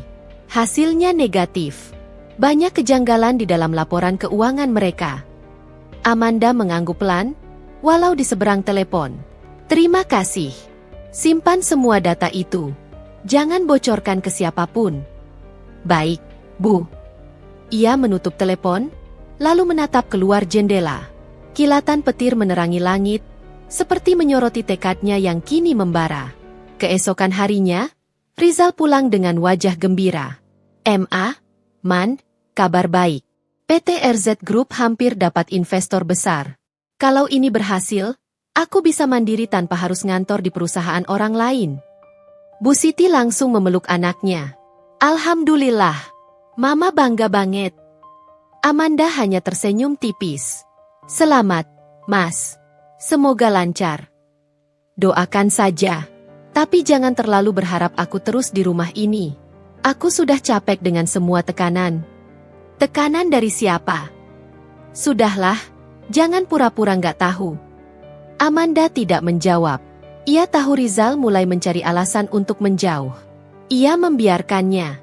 Karena kali ini, ia sudah tahu kemana arah semua ini.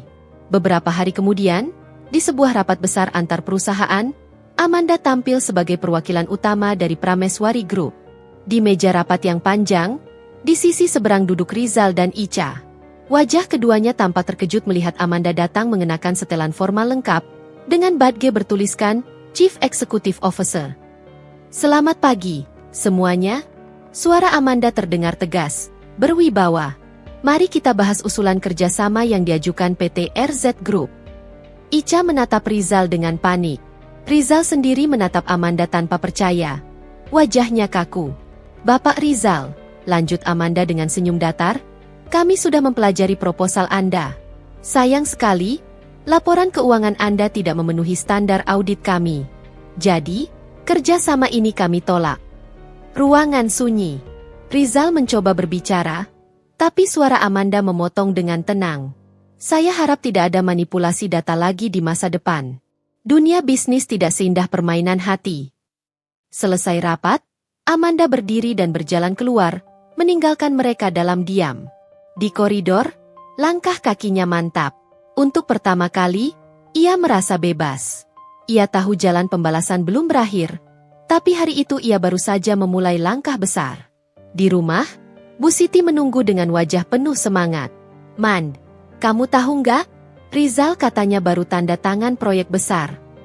Amanda tersenyum samar. Oh, proyek itu? Sudah batal, Bu. Apa? Iya, perusahaan mereka tidak lolos audit. Sayang sekali. Bu Siti terdiam, matanya melebar. Amanda berjalan pelan ke kamarnya, meninggalkan keheningan panjang di ruang tamu. Di belakangnya, suara jam berdetak pelan, mengiringi langkah seorang perempuan yang perlahan kembali menemukan jati dirinya. Di balik pintu kamar, ia menatap cermin yang sama seperti pagi itu. Kali ini, Yang ia lihat bukan lagi istri yang rapuh, melainkan wanita yang mulai menegakkan kepalanya. Ia menyentuh kaca itu dan berbisik, "Sekarang giliran mereka belajar arti kehilangan." Pagi itu, udara di halaman rumah terasa berbeda. Ada aroma bunga Kamboja dari taman kecil di sudut pekarangan, bercampur dengan wangi tanah basah sisa hujan semalam. Amanda berdiri di dekat jendela kamarnya, menatap kosong ke arah langit yang masih berwarna kelabu. Seolah awan pun tahu betapa rapuh hatinya pagi ini. Di tangannya, ia menggenggam secari kertas lusuh, nota belanja yang semalam ia temukan di saku jaket Rizal. Di sana tertulis nama sebuah butik mahal di pusat kota, dengan tulisan tangan perempuan, "Terima kasih sudah mampir, sayang. Ica." Tangannya bergetar halus, tapi wajahnya tetap datar. Ia sudah tidak kaget lagi. Selama beberapa minggu terakhir, tanda-tanda pengkhianatan itu begitu jelas, seolah dunia ingin membantunya membuka mata. Senyum Rizal yang dulu hangat kini terasa hambar. Pulangnya yang semakin larut, alasannya yang berulang, rapat, lembur, rekan kerja. Semua terdengar seperti naskah usang yang bahkan tidak lagi pantas dipercaya. Amanda menarik napas panjang, mencoba menelan getir yang semakin menyesakkan dada. Ia tahu, ini bukan waktunya lagi untuk menangis. Air matanya sudah kering. Mungkin sudah kehabisan alasan untuk jatuh. Ia menatap bayangannya di cermin. Perempuan berambut hitam sebahu dengan mata sayu, tapi di balik itu ada sesuatu yang pelan-pelan tumbuh kembali. Ketegasan yang dulu ia kubur demi cinta. Dari luar kamar, terdengar suara langkah kaki. Suara sepatu hak pendek dan nada tinggi yang khas. Itu suara Ibu Siti. Seperti biasa, suara itu disusul ketukan keras di pintu. "Amanda!" panggilnya dari luar. "Kau belum turun juga? Sudah jam 8. Rumah ini mau jadi apa kalau menantuku kerja sendirian?" Amanda menutup matanya sejenak sebelum menjawab. "Ya, Bu, sebentar lagi saya turun." "Sebentar, sebentar, dari tadi juga begitu." Suara itu menjauh sambil bergumam kesal. "Tak becus, jadi istri saja lamban." Amanda menatap kembali bayangannya di cermin, kali ini dengan senyum tipis. Dulu, setiap ucapan kasar itu membuatnya hancur. Kini, ia mulai menganggapnya seperti suara angin, bising, tapi tak lagi melukai. Ia melangkah turun ke ruang makan. Di sana, Bu Siti sudah duduk di kursi utama dengan wajah sinis. Di hadapannya, nasi goreng dan teh hangat yang tadi pagi dimasak Amanda sudah tersaji rapi. "Kenapa nasinya agak kering begini?" tanya Bu Siti tanpa menatap. "Kau tak bisa memasak yang layak sedikit?" "Hah? Ibu ini sudah tua. Masa harus makan masakan keras begini?" Amanda menarik kursi dan duduk pelan. "Maaf, Bu. Tadi saya agak terlambat meniriskan minyaknya." "Alasan lagi." Ibu Siti mendengus, lalu memindahkan piringnya ke sisi lain meja. Pantas saja Rizal makin jarang makan di rumah. Kalau tiap hari disuguhi makanan begini, siapa juga yang betah? Amanda diam, tidak membalas. Ia tahu, melawan hanya akan memperpanjang luka. Tak lama, terdengar suara mobil berhenti di depan rumah. Dari jendela, Bu Siti melihat Rizal turun sambil tersenyum. "Nah, itu anakku pulang. Sudah waktunya ibu senang sedikit. Bukan hanya mendengar suaramu yang tak enak didengar itu." Rizal masuk sambil membawa tas kerja. Wajahnya tampak segar, tapi pandangannya cepat menghindar dari mata Amanda. Ia hanya menyapa sekilas. "Pagi, Ma." "Pagi, Amanda." Amanda menjawab lembut, "Pagi, Mas." Namun Bu Siti segera memotong, "Rizal, ibumu masak sendiri tadi pagi. Lihat, mana ada menantu begini, kau suruh bangun pagi malah buat nasi keras. Ibu yang sudah tua ini malah repot sendiri." Rizal menatap singkat ke arah Amanda, lalu menatap ibunya. "Sudahlah, Ma. Jangan dibesar-besarkan." Tapi suara Bu Siti justru meninggi. "Dibesar-besarkan? Ibu cuma mau kau sadar. Nak, siapa yang pantas kau perhatikan? Sekarang kau pulang pun, rumah ini tetap berantakan. Lihat saja, kursi ruang tamu masih berdebu." Amanda menunduk. Ia tahu Rizal tidak akan membelanya. Rizal mendesah, "Amanda, lain kali tolong lebih diperhatikan, ya?" Hanya itu yang ia ucapkan. Tapi setiap kata terasa seperti pisau kecil yang menembus dada Amanda. Ia tidak membela, tidak memeluk, bahkan tidak menatap lama. Seolah perempuan yang dulu ia nikahi hanya sebatas kewajiban yang bisa dikelola sesuka hati. Bu Siti tersenyum puas. Nah, begitu dong, nak. Tegas sedikit. Jangan dimanjakan terus. Perempuan kalau tidak ditegasin, nanti kelewat batas. Amanda berdiri pelan. Saya pamit ke belakang dulu, Bu, Mas. Ada cucian yang belum selesai. Tak ada jawaban. Ia melangkah pergi, menahan air mata yang nyaris pecah di ujung pelupuk sore harinya. Amanda duduk sendirian di taman belakang. Angin sore menelusup pelan, membawa aroma daun mangga yang jatuh di sekitar kursinya. Ia menatap langit, menenangkan diri, hingga suara langkah seseorang membuatnya menoleh. Sinta, sahabat lama yang kini bekerja sebagai sekretaris pribadinya di perusahaan, datang membawa map coklat. Aku titip laporan minggu ini, Mbak, ucapnya pelan. Tapi jangan khawatir, semua sudah beres. Meeting dengan investor juga berjalan lancar. Amanda mengangguk, menatap sekitar dengan waspada. Jangan sebut aku Mbak di sini, ya, cukup Amanda saja. Sinta tersenyum kecil. Iya, Mbak, iya, Amanda. Bagus, bisiknya. Aku tak mau mereka tahu dulu siapa aku sebenarnya. Biarkan mereka melihatku seperti ini. Aku ingin tahu sampai sejauh mana mereka akan menindas perempuan yang mereka anggap tak punya apa-apa. Sinta mengangguk paham. Tapi Mbak, aku jujur saja, hati aku panas lihat perlakuan mereka. Kenapa nggak dari dulu aja Mbak buka identitasnya? Amanda menatap jauh ke arah rumah. Di jendela lantai 2, ia bisa melihat bayangan Rizal berjalan sambil menelpon seseorang. Wajahnya serius, tapi bibirnya tersenyum samar. Senyum yang dulu hanya untuknya. Belum saatnya, Sinta. Semua akan ada waktunya. Aku cuma ingin memastikan, ketika aku bicara nanti, mereka benar-benar berlutut bukan karena aku marah, tapi karena mereka sadar betapa kecilnya mereka selama ini. Sinta terdiam, menatap perempuan itu dengan kagum. Aku ngerti, Mbak. Tapi kalau boleh jujur, aku bangga banget punya pemimpin seperti Mbak Amanda. Amanda menepuk tangannya pelan. Jangan bangga dulu. Aku belum menang. Aku cuma sedang menahan badai. Sinta pamit tak lama kemudian, meninggalkan Amanda yang masih duduk di kursi taman.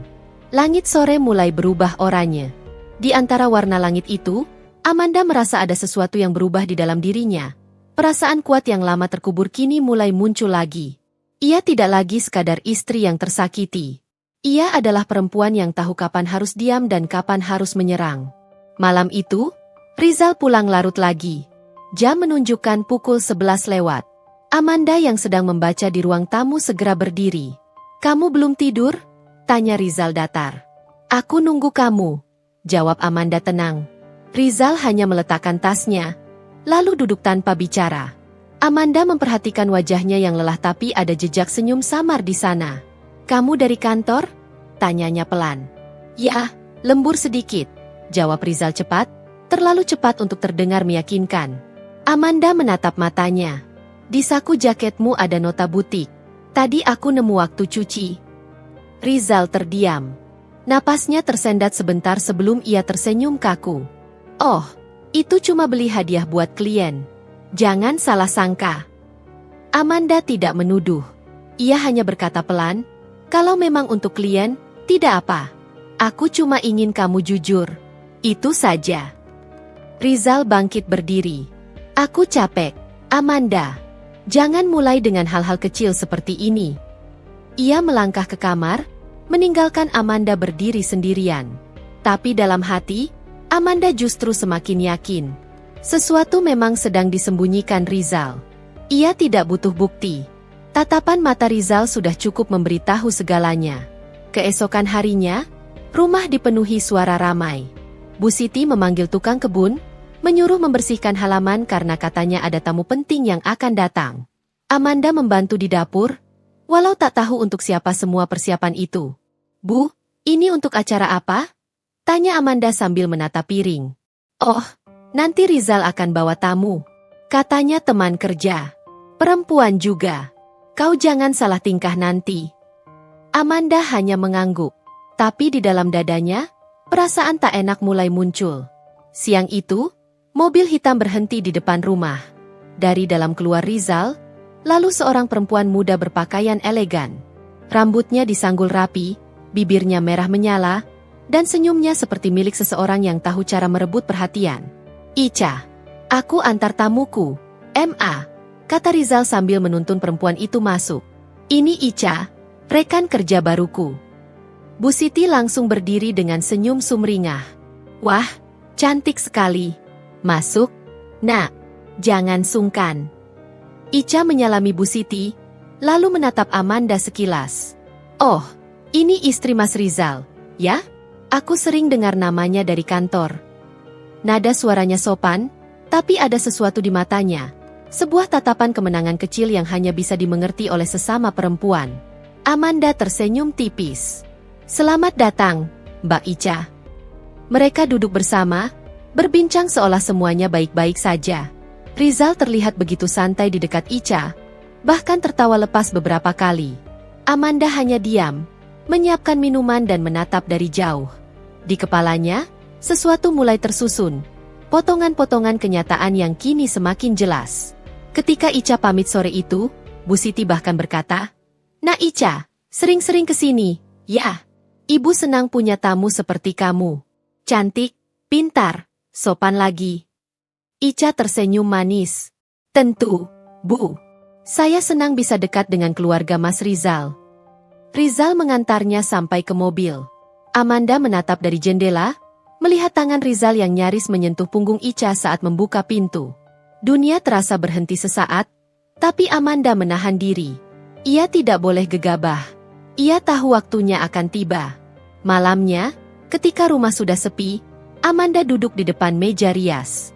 Di laci paling bawah, ada map hitam dengan logo perusahaan tempat Rizal bekerja. Ia membukanya perlahan, memandangi laporan keuangan yang selama ini ia pantau dari jauh. Ia tahu, tanpa Rizal sadari, perusahaan itu sudah dalam genggamannya. Semuanya atas nama orang kepercayaannya. "Kalau kalian pikir aku lemah, kalian salah besar," bisiknya pada bayangan di cermin. "Kalian sedang bermain di rumah yang aku bangun sendiri." Senyum dingin muncul di wajahnya. Tidak ada air mata malam ini, hanya ketenangan yang menakutkan. Dan untuk pertama kalinya sejak lama, Amanda tidur dengan tenang. Bukan karena ia bahagia, tapi karena akhirnya ia tahu, waktunya untuk diam hampir selesai. Hari-hari berikutnya berjalan seperti kabut tebal yang menelan cahaya. Setiap pagi, Amanda tetap menyiapkan sarapan, tetap tersenyum, tetap menjalankan perannya sebagai istri yang baik di mata dunia.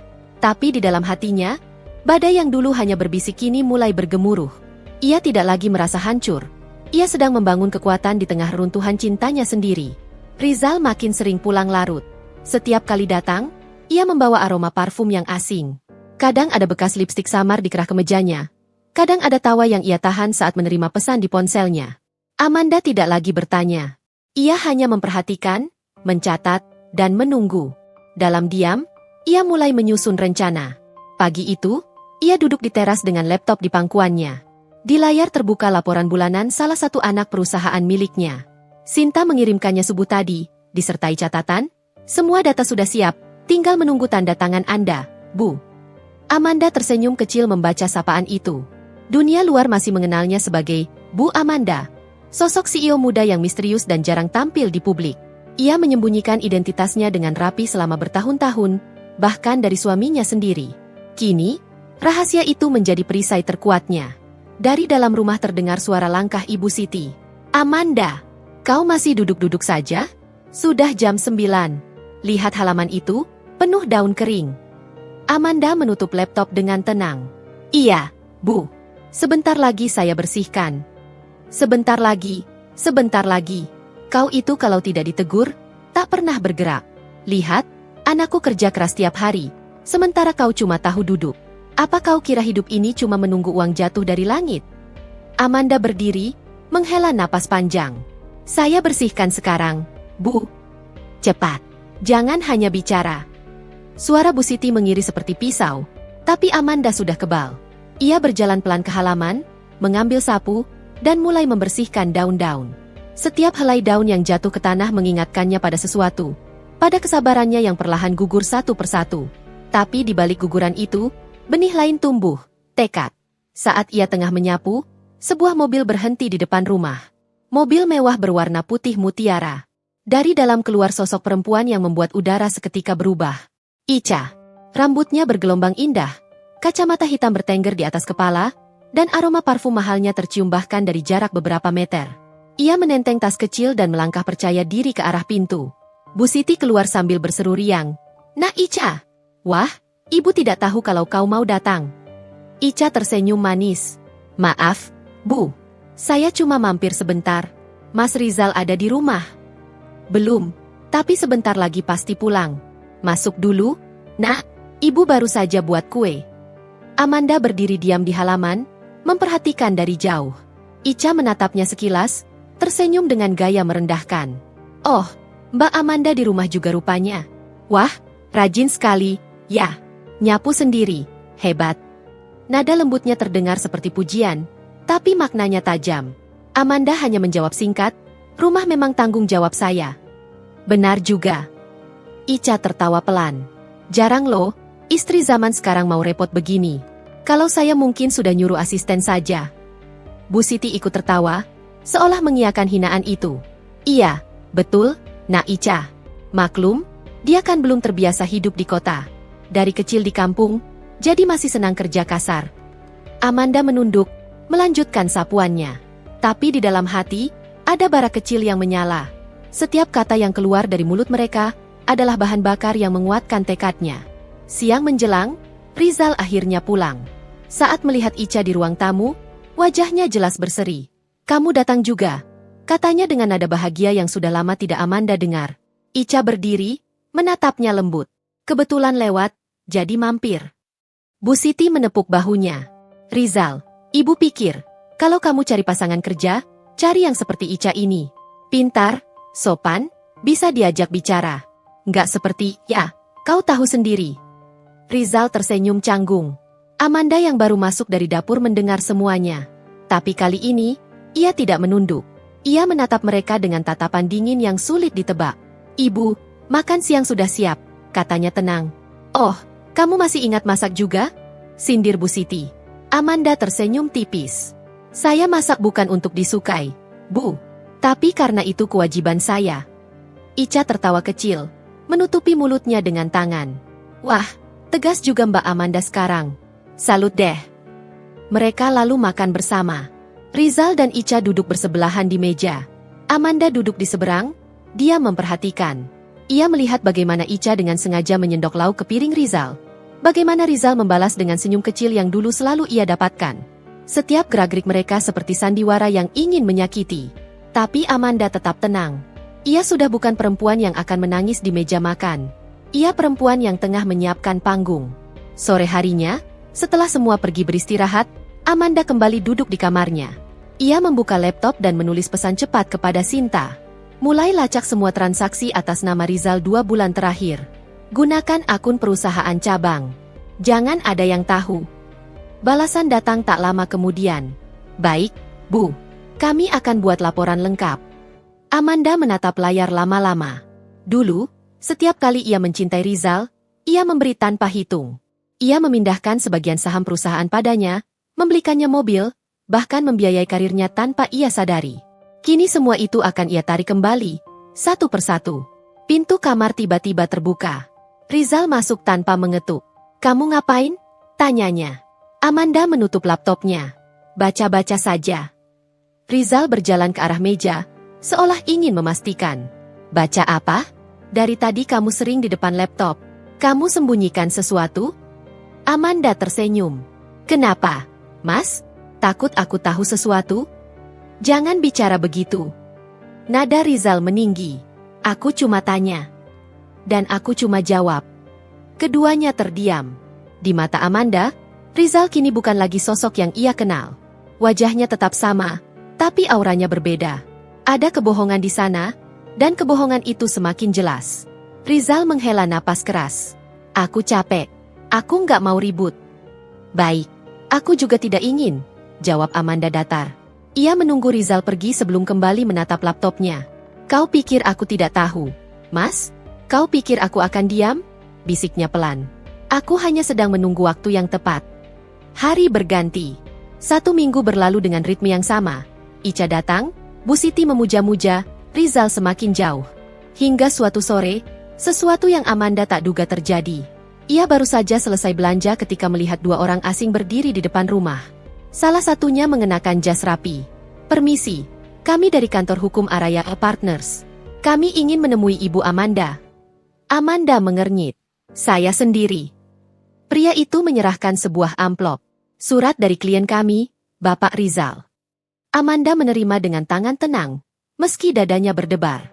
Setelah pria itu pergi, ia membuka surat itu di ruang tamu. Isinya membuat napasnya tercekat. Surat cerai. Tangannya gemetar, tapi ia segera menarik napas dalam. Ia menatap nama Rizal di tanda tangan bawah, lalu tersenyum pahit. "Akhirnya, kau juga menulis akhir dari kisahmu sendiri, Mas." Tak lama, Bu Siti masuk dari arah dapur. "Oh, sudah kamu terima, ya? Bagus. Jadi kau nggak perlu repot-repot lagi hidup di sini. Mulai besok, siapkan barang-barangmu. Rumah ini bukan tempatmu lagi." Amanda menatapnya. "Ibu sudah tahu?" "Tentu saja tahu. Malah ibu yang suruh Rizal cepat urus. Sudah lama ibu muak lihat wajahmu. Sekarang anakku punya perempuan yang pantas, yang bisa bikin dia bahagia." "Ica?" tanya Amanda lembut. Bu Siti tersenyum puas. "Siapa lagi? Perempuan yang benar-benar layak jadi istri seorang direktur." Amanda berdiri perlahan. Tatapannya dingin tapi tenang. "Baik, Bu. Saya akan pergi. Tapi ingat, tidak semua yang terlihat kecil itu lemah. Kadang, yang kalian injak justru tanah tempat kalian berdiri." Bu Siti mendengus. Ucapan orang kalah. "Pergi saja sebelum malam." Amanda masuk ke kamar, mengemasi beberapa barang penting. Ia tidak menangis, tidak marah. Justru ia merasa ringan, seperti beban besar lepas dari pundaknya. Ia menatap sekeliling kamar itu, tempat yang dulu penuh kenangan. Kini, ia hanya melihat ruang kosong tanpa makna.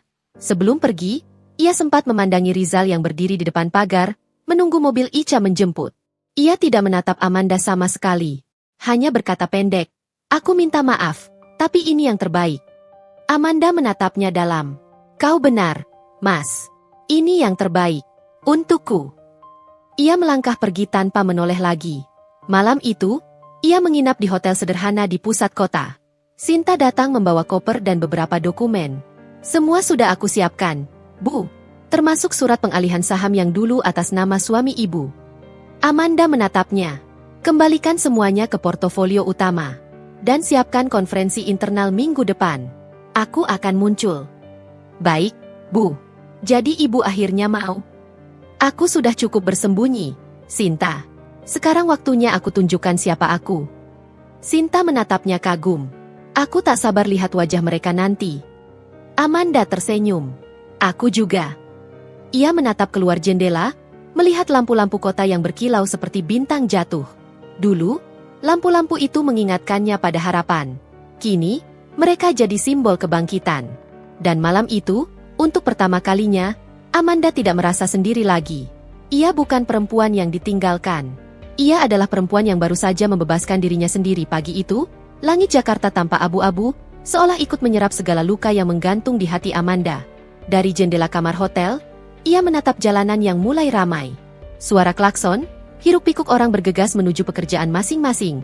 Semuanya terasa asing, tapi sekaligus menenangkan. Hari ini bukan lagi hari untuk meratap. Hari ini adalah awal dari sesuatu yang baru. Di meja kerja, Sinta sudah menyiapkan berkas-berkas tebal, rapi tersusun dalam map berlogo perusahaan, AM Group Holdings. Perusahaan besar yang selama ini dikenal publik sebagai milik anonim, dengan CEO yang tak pernah menampakkan diri di media. Hanya segelintir orang tahu, sosok itu adalah Amanda, perempuan yang selama ini dianggap hanya istri biasa, yang dicaci oleh mertuanya dan dihina oleh suaminya sendiri. Sinta menatapnya hati-hati. "Bu, rapat direksi sudah dijadwalkan jam 10.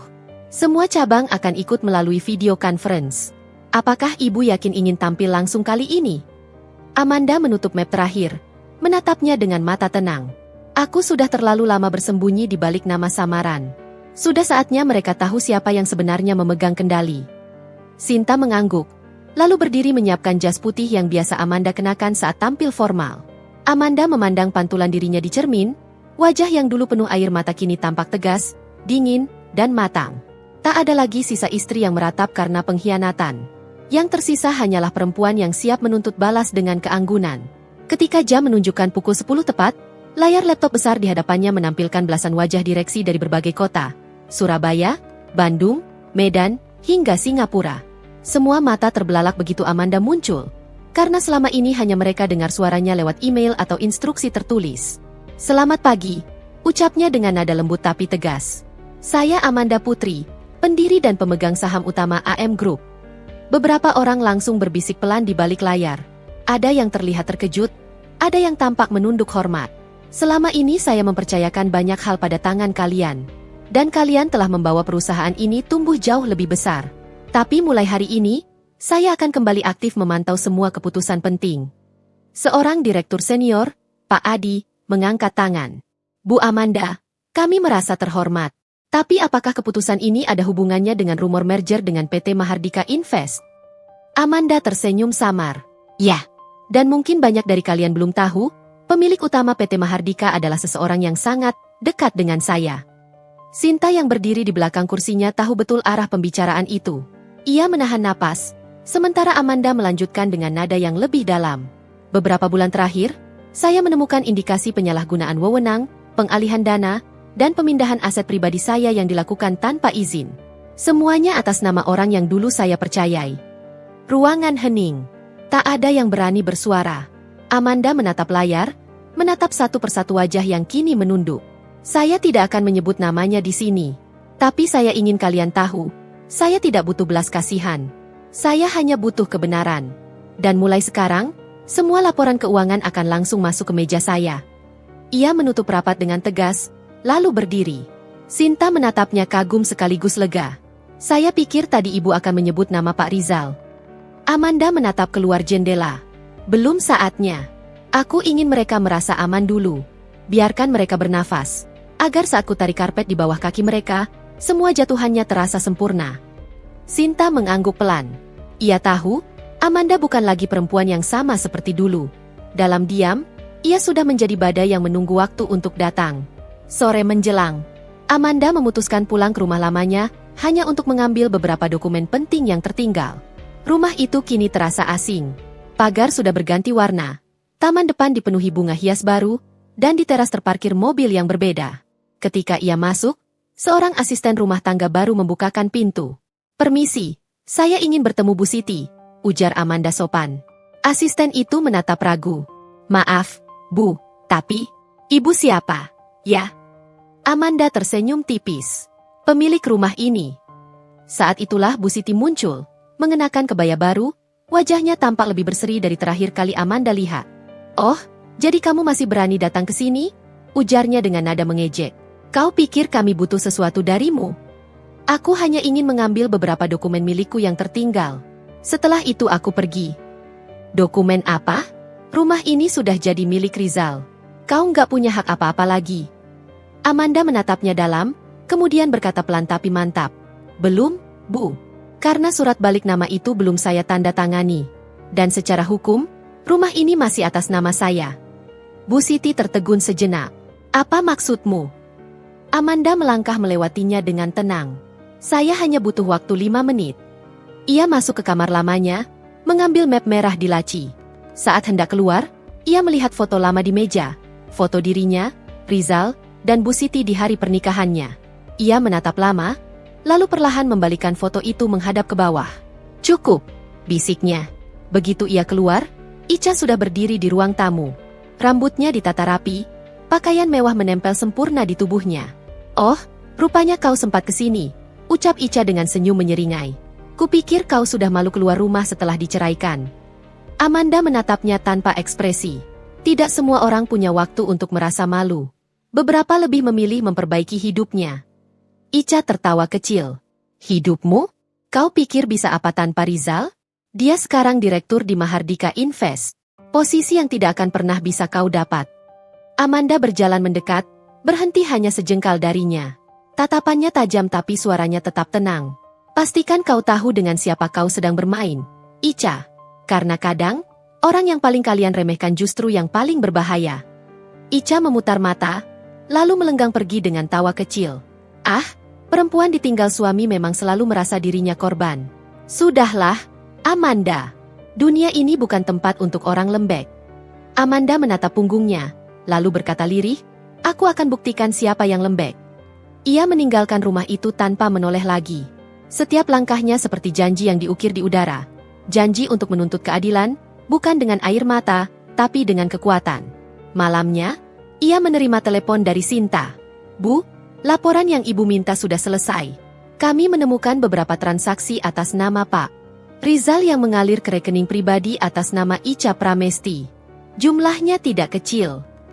Amanda duduk di tepi ranjang, mendengarkan dengan saksama. Teruskan semua ke tim legal. Besok pagi aku mau bertemu mereka. Baik, Bu.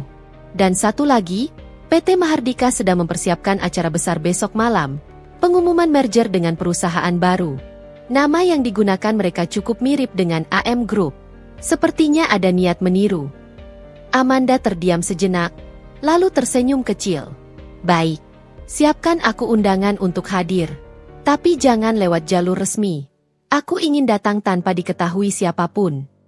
Siap, Bu. Telepon terputus. Amanda menatap langit malam dari jendela. Jika benar Rizal dan Ica mencoba meniru perusahaannya untuk keuntungan pribadi, maka besok malam akan menjadi awal kehancuran mereka sendiri. Gedung tempat acara berlangsung berdiri megah, penuh sorot lampu dan tamu undangan berbusana glamor. Spanduk besar bertuliskan, peresmian PT Mandika Global, bersatu untuk masa depan, terpampang di atas panggung. Amanda memasuki aula dengan gaun hitam elegan, rambut disanggul tinggi, wajahnya tertutup separuh dengan masker pesta. Tak ada yang mengenali dirinya. Ia berdiri di sudut ruangan, memperhatikan Rizal yang berdiri di atas panggung bersama Ica, tersenyum di depan kamera wartawan. Perusahaan ini adalah langkah baru bagi kami, ujar Rizal lantang di mikrofon. Kami percaya, dengan kerja keras dan kepercayaan, masa depan akan menjadi milik kita. Amanda meneguk sedikit minumannya, menahan tawa sinis. Kerja keras siapa? Kepercayaan siapa? Saat tepuk tangan menggema, Sinta mengirim pesan pendek ke ponselnya. Semua bukti sudah siap. Tinggal perintah ibu. Amanda menulis balasan singkat. Kirimkan ke seluruh media dan jaringan keuangan sekarang. Beberapa detik kemudian, layar besar di belakang panggung tiba-tiba berubah. Tampilan presentasi Rizal tergantikan oleh serangkaian dokumen keuangan, daftar transaksi, bukti pemindahan dana, hingga tanda tangan palsu. Kerumunan terkejut. Suara bisik-bisik mulai memenuhi ruangan. Rizal membeku. Ica menatap layar dengan wajah pucat. Apa ini? Lalu suara sistem komputer otomatis terdengar, membacakan kalimat yang muncul di layar. Laporan audit internal AM Group, disetujui dan ditandatangani langsung oleh CEO, Amanda Putri. Ruangan sunyi seketika. Amanda meletakkan gelasnya di meja, berjalan pelan ke arah panggung. Semua mata mengikuti langkahnya. Ketika ia melepas masker di depan mereka, suara gemuruh kecil memenuhi aula. Selamat malam, ucapnya lembut. Aku rasa, ini saat yang tepat untuk memperkenalkan diri kembali. Aku adalah Amanda Putri, pemilik sah AM Group Holdings, perusahaan yang kalian coba curi. Rizal melangkah turun dari panggung, wajahnya tak lagi bisa menyembunyikan panik. Amanda, aku bisa jelaskan. Amanda menatapnya datar. Jelaskan di pengadilan nanti. Ia lalu menatap Ica, yang kini berdiri kaku dengan wajah memucat. Dan kau, Ica, ingat kata-katamu waktu itu? Dunia ini bukan tempat untuk orang lembek. Aku sepakat. Karena itu aku berhenti jadi lembek. Tepuk tangan terdengar dari beberapa tamu yang mulai sadar akan kebenaran yang baru saja terbuka. Sementara Rizal hanya bisa menunduk, kehilangan kata-kata. Amanda berbalik pergi tanpa menoleh, meninggalkan mereka di tengah panggung yang kini menjadi arena kehancuran. Di luar, hujan mulai turun pelan, membasahi langkah-langkahnya. Namun baginya, itu bukan hujan kesedihan. Itu hujan kemenangan yang membersihkan semua luka masa lalu. Hari-hari setelah malam pengungkapan itu berjalan dengan cepat, tapi tak ada satupun detik yang Amanda sia-siakan. Kantor pusat AM Group kini berdenyut dengan ritme baru. Setiap karyawan yang dulu hanya mengenalnya lewat tanda tangan digital kini melihat sosoknya secara nyata. Perempuan yang dulu dianggap sekadar istri dari seorang karyawan kini berdiri di tengah ruang rapat tertinggi, memimpin dengan tenang dan bijaksana. Tidak ada suara yang berani meremehkan, tidak ada pandangan sinis yang tersisa. Pagi itu, suasana di lantai 25 terasa sibuk. Asisten berlalu lalang membawa tumpukan dokumen. Di ruangannya yang dindingnya terbuat dari kaca bening, Amanda duduk menatap layar komputer dengan fokus penuh. Sinta datang membawa secangkir kopi hangat. Laporan keuangan bulan ini sudah stabil, Bu. Semua cabang mengikuti kebijakan baru Ibu, katanya sambil meletakkan berkas di meja. Amanda menatapnya sekilas lalu tersenyum tipis. Bagus. Pastikan tidak ada celah sedikit pun. Aku tak ingin kesalahan lama terulang. Sinta mengangguk. Oh ya, Bu, ada satu hal lagi. Amanda menoleh. Pak Rizal mengirim pesan ke sekretaris. Katanya ingin bertemu langsung. Katanya hanya sebentar, urusan pribadi. Amanda terdiam sejenak, menatap langit Jakarta dari balik kaca. Sudah berapa lama sejak malam itu? 2 minggu, Bu, jawab Sinta pelan. Dan baru sekarang dia ingin bicara. Sepertinya dia kesulitan, Bu. PT Mandika ditinggal investor setelah skandal itu. Berita tentang penipuan keuangan mereka sudah menyebar ke semua media. Amanda menutup berkasnya, lalu berdiri perlahan. Baik, jadwalkan pertemuan itu. Tapi bukan di kantor ini.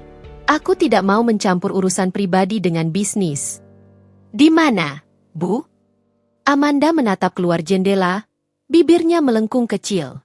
Di tempat pertama kali dia melamarku. Sore hari, kafe di pinggir danau itu tampak sepi. Dulu tempat itu penuh kenangan. Malam ketika Rizal berlutut di bawah lampu taman sambil membawa cincin sederhana. Amanda yang masih lugu waktu itu meneteskan air mata bahagia. Ia pikir cinta cukup untuk membangun rumah tangga. Kini tempat itu masih sama, tapi maknanya sudah berbeda. Tak ada lagi cinta di udara, hanya kepingan kenangan yang mulai pudar. Rizal datang dengan langkah berat. Wajahnya pucat, matanya sayu. Tak ada lagi jas mahal atau jam tangan berkilau. Penampilannya sederhana, seolah semua kemewahan yang dulu ia banggakan lenyap bersama reputasinya. Amanda, suaranya pelan, nyaris tenggelam di antara hembusan angin sore. Amanda duduk diam, memandang danau tanpa menoleh. Duduklah. Rizal menarik kursi di depannya. Aku tahu, aku pantas dibenci. Tapi aku datang bukan untuk membenarkan diriku. Aku cuma ingin meminta maaf. Amanda mengangkat alis, matanya masih menatap jauh. Maaf? Untuk apa, Rizal? Untuk menghancurkan rumah tangga? Untuk menjadikan aku bahan ejekan ibumu? Atau untuk menjual namaku demi perusahaan palsu yang kau dirikan dengan selingkuhanmu? Rizal menunduk. Aku tahu semua itu salah. Tapi waktu itu aku dibutakan ambisi. Ica membuat semuanya tampak mudah. Ia bilang bisa mempertemukanku dengan investor, bisa menjadikan hidup kita lebih mapan. Lebih mapan? Amanda memotong tajam. Atau lebih tamak? Rizal tak menjawab. Jemarinya gemetar saat memegang gelas kopi yang sudah dingin. Setelah semua hancur, aku baru sadar, hanya kau yang benar-benar tulus. Ica, dia pergi. Amanda. Setelah skandal itu pecah, dia kabur dengan membawa sisa uang di rekening perusahaan. Amanda menatapnya kali ini, pandangan matanya tajam tapi dingin. Dan kau datang padaku karena dia meninggalkanmu. Bukan begitu, Rizal tergagap. Aku ingin memperbaiki semuanya. Aku tahu aku tak pantas. Tapi aku masih mencintaimu, Amanda. Hening sejenak. Angin sore berhembus pelan, membawa aroma danau yang lembab. Amanda bersandar ke kursi, lalu berkata tenang. Cinta, Rizal, bukan sesuatu yang bisa tumbuh lagi di atas puing-puing kebohongan. Kau hancurkan semua dengan tanganmu sendiri. Rizal menatapnya putus asa. Aku rela memulai dari bawah lagi, asal kau mau memaafkan. Aku janji akan berubah. Amanda menatap langit yang mulai jingga. Kau tahu apa yang paling ironis, Rizal? Aku dulu selalu bermimpi hidup sederhana bersamamu. Aku tak peduli dengan hartaku, statusku. Tapi justru kesederhanaanku yang kau injak-injak. Ia berdiri, merapikan tasnya. Aku tak akan membalaskan dendam dengan kemarahan. Tapi aku juga tak akan memberi tempat untukmu lagi di hidupku. Jadi ini benar-benar akhir. Bukan akhir, Rizal, jawab Amanda dengan suara lembut namun tegas. Ini awal dari kehidupan yang seharusnya sudah kumulai sejak dulu. Ia melangkah pergi tanpa menoleh, meninggalkan Rizal duduk sendiri di meja yang penuh kenangan usang. Untuk pertama kalinya, Rizal merasakan sepi yang sesungguhnya. Bukan karena kehilangan harta, tapi karena kehilangan satu-satunya orang yang benar-benar mencintainya. Sementara itu, di rumah lama keluarga Rizal, Bu Siti duduk di kursi goyang sambil menatap halaman kosong. Rumah itu kini sepi. Para tetangga yang dulu sering datang hanya untuk memuji menantunya yang kaya raya, kini menghindar karena malu. Uang hasil penjualan aset palsu sudah habis. Tidak ada yang tersisa selain penyesalan. Bu, makanan sudah disiapkan, kata pembantunya pelan. Bu Siti tidak menjawab. Pandangannya kosong, pikirannya melayang pada semua kata yang pernah ia lontarkan kepada Amanda. Ucapan-ucapan penuh kesombongan yang kini terdengar seperti kutukan. Air matanya menetes tanpa ia sadari. Ya Tuhan, gumamnya lirih. Kenapa aku begitu buta dulu? Beberapa hari kemudian, Amanda menghadiri acara penghargaan tahunan di Jakarta Convention Center. Ia dinobatkan sebagai salah satu perempuan paling berpengaruh di dunia bisnis Asia. Kilatan kamera memenuhi ruangan. Semua pejabat tinggi, pengusaha ternama, dan tokoh media hadir. Saat namanya disebut, Amanda naik ke panggung dengan anggun. Gaun biru gelap yang ia kenakan berkilau di bawah cahaya lampu. Penghargaan ini, ucapnya di depan mikrofon, bukan tentang kesuksesan semata, tapi tentang kemampuan seorang perempuan untuk bertahan ketika dunia menertawakannya. Tentang keberanian untuk tetap berdiri saat semuanya berusaha menjatuhkan. Tepuk tangan bergemuruh. Di barisan penonton, beberapa wajah terlihat terharu. Amanda melanjutkan, saya pernah jatuh. Saya pernah dikhianati. Tapi saya memilih bangkit bukan untuk membalas, melainkan untuk menunjukkan bahwa luka tidak selalu berarti lemah. Luka bisa jadi awal dari kekuatan. Sinta menatap dari kejauhan dengan mata berkaca-kaca. Ia tahu, kata-kata itu datang dari hati yang telah ditempa penderitaan panjang. Setelah acara usai, banyak orang menghampiri Amanda, menawarkan kerjasama dan ucapan selamat. Namun di antara kerumunan itu, seorang pria tua menghampirinya dengan senyum lembut. Anda membuat saya teringat pada mendiang istri saya, katanya. Ia juga pernah bilang, kekuatan perempuan itu seperti air, terlihat lembut, tapi bisa menghancurkan batu jika terus mengalir. Amanda tersenyum. Terima kasih, Pak. Saya akan mengingat itu. Beberapa hari setelah acara penghargaan, Amanda duduk di ruang tamu apartemennya. Ia membuka surat yang baru datang. Amplopnya sederhana, tulisan tangannya mengenali, itu dari Bu Siti. Amanda, nak, aku menulis ini bukan untuk minta maaf. Karena maaf rasanya terlalu kecil untuk semua yang sudah kulakukan. Aku hanya ingin kau tahu. Aku menyesal. Aku dulu buta. Terlalu percaya pada dunia dan penampilan. Aku salah menilai perempuan sebaik kamu. Kalau suatu hari kau bersedia datang, bukan untukku, tapi untuk menaburkan bunga di makam bapaknya Rizal, aku akan berterima kasih. Dia selalu bangga padamu, bahkan setelah kau pergi. Maafkan ibu yang tak pantas disebut ibu. Amanda menutup surat itu perlahan.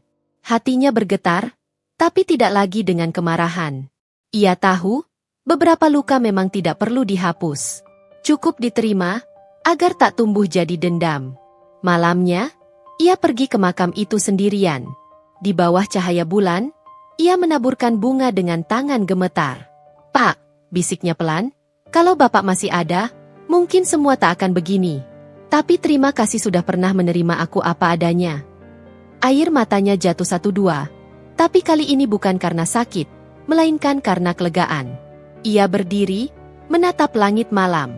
Di kejauhan, lampu kota berkelip seperti bintang yang menuntun jalannya pulang.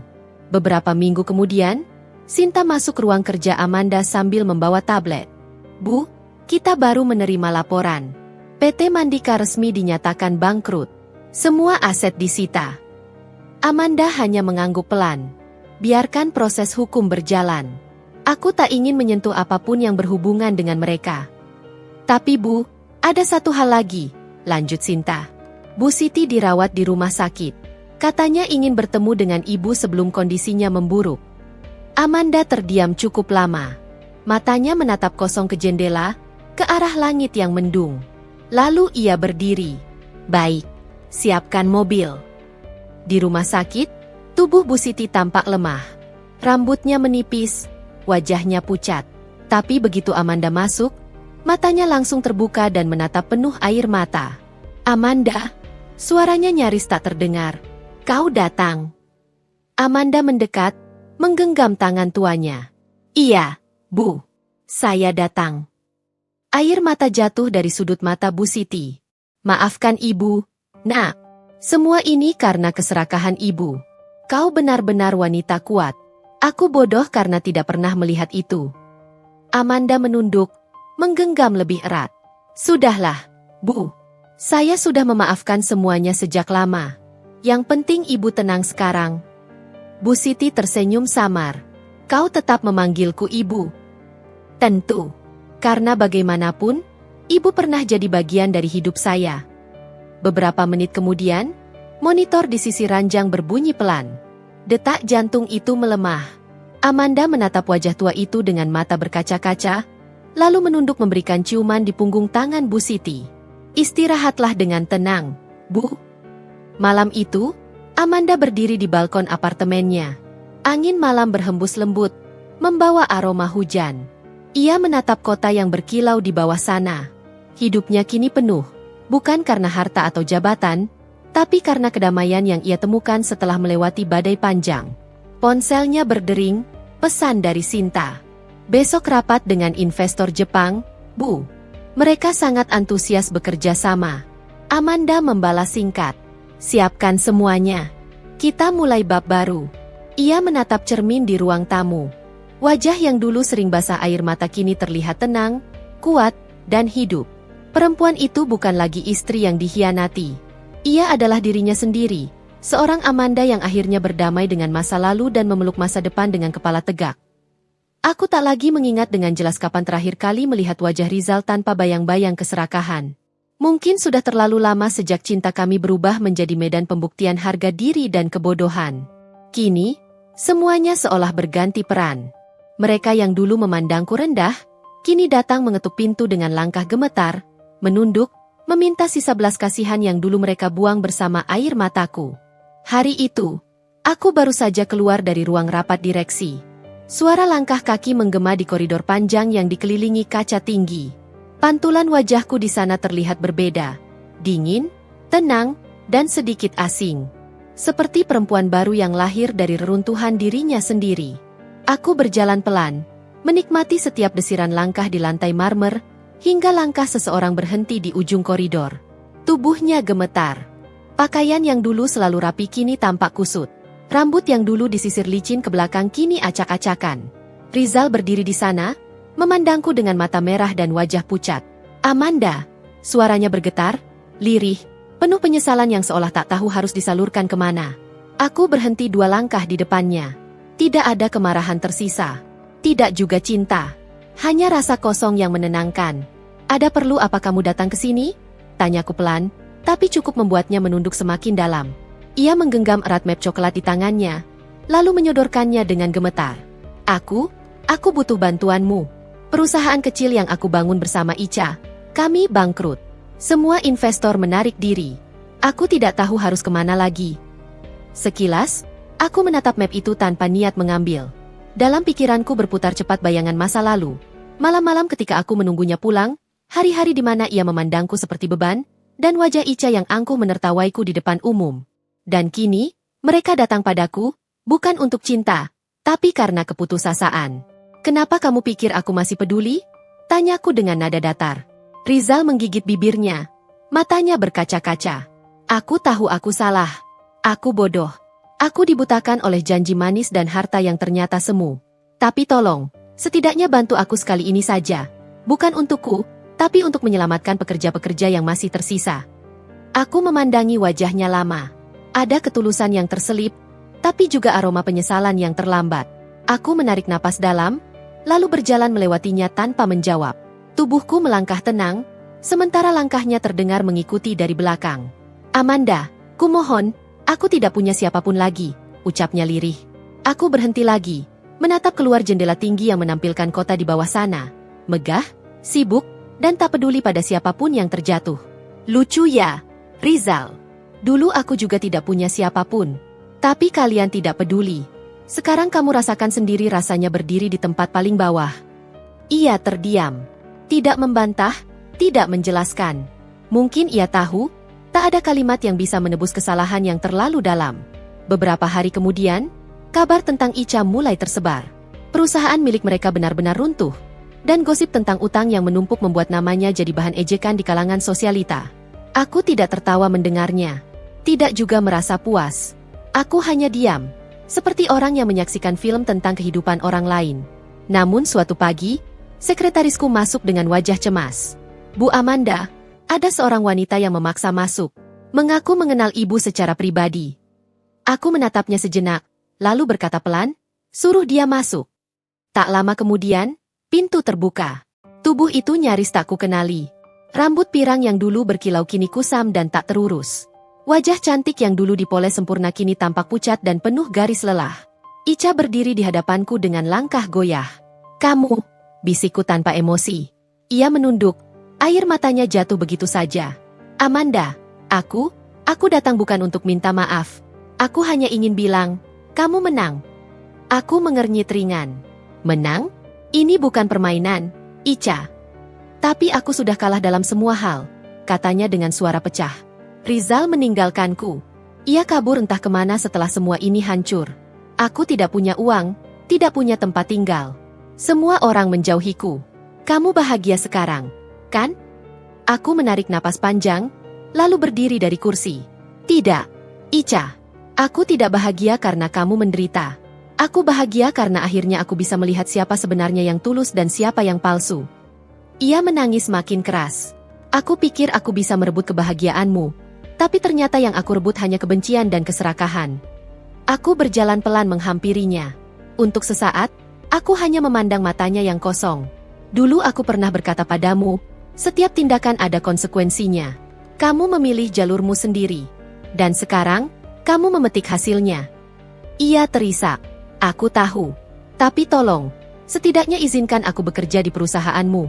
Aku butuh makan, Amanda. Aku tidak punya siapa-siapa lagi. Ada diam panjang. Aku menatapnya lama, sebelum akhirnya berucap, aku akan pikirkan. Tapi bukan karena belas kasihan.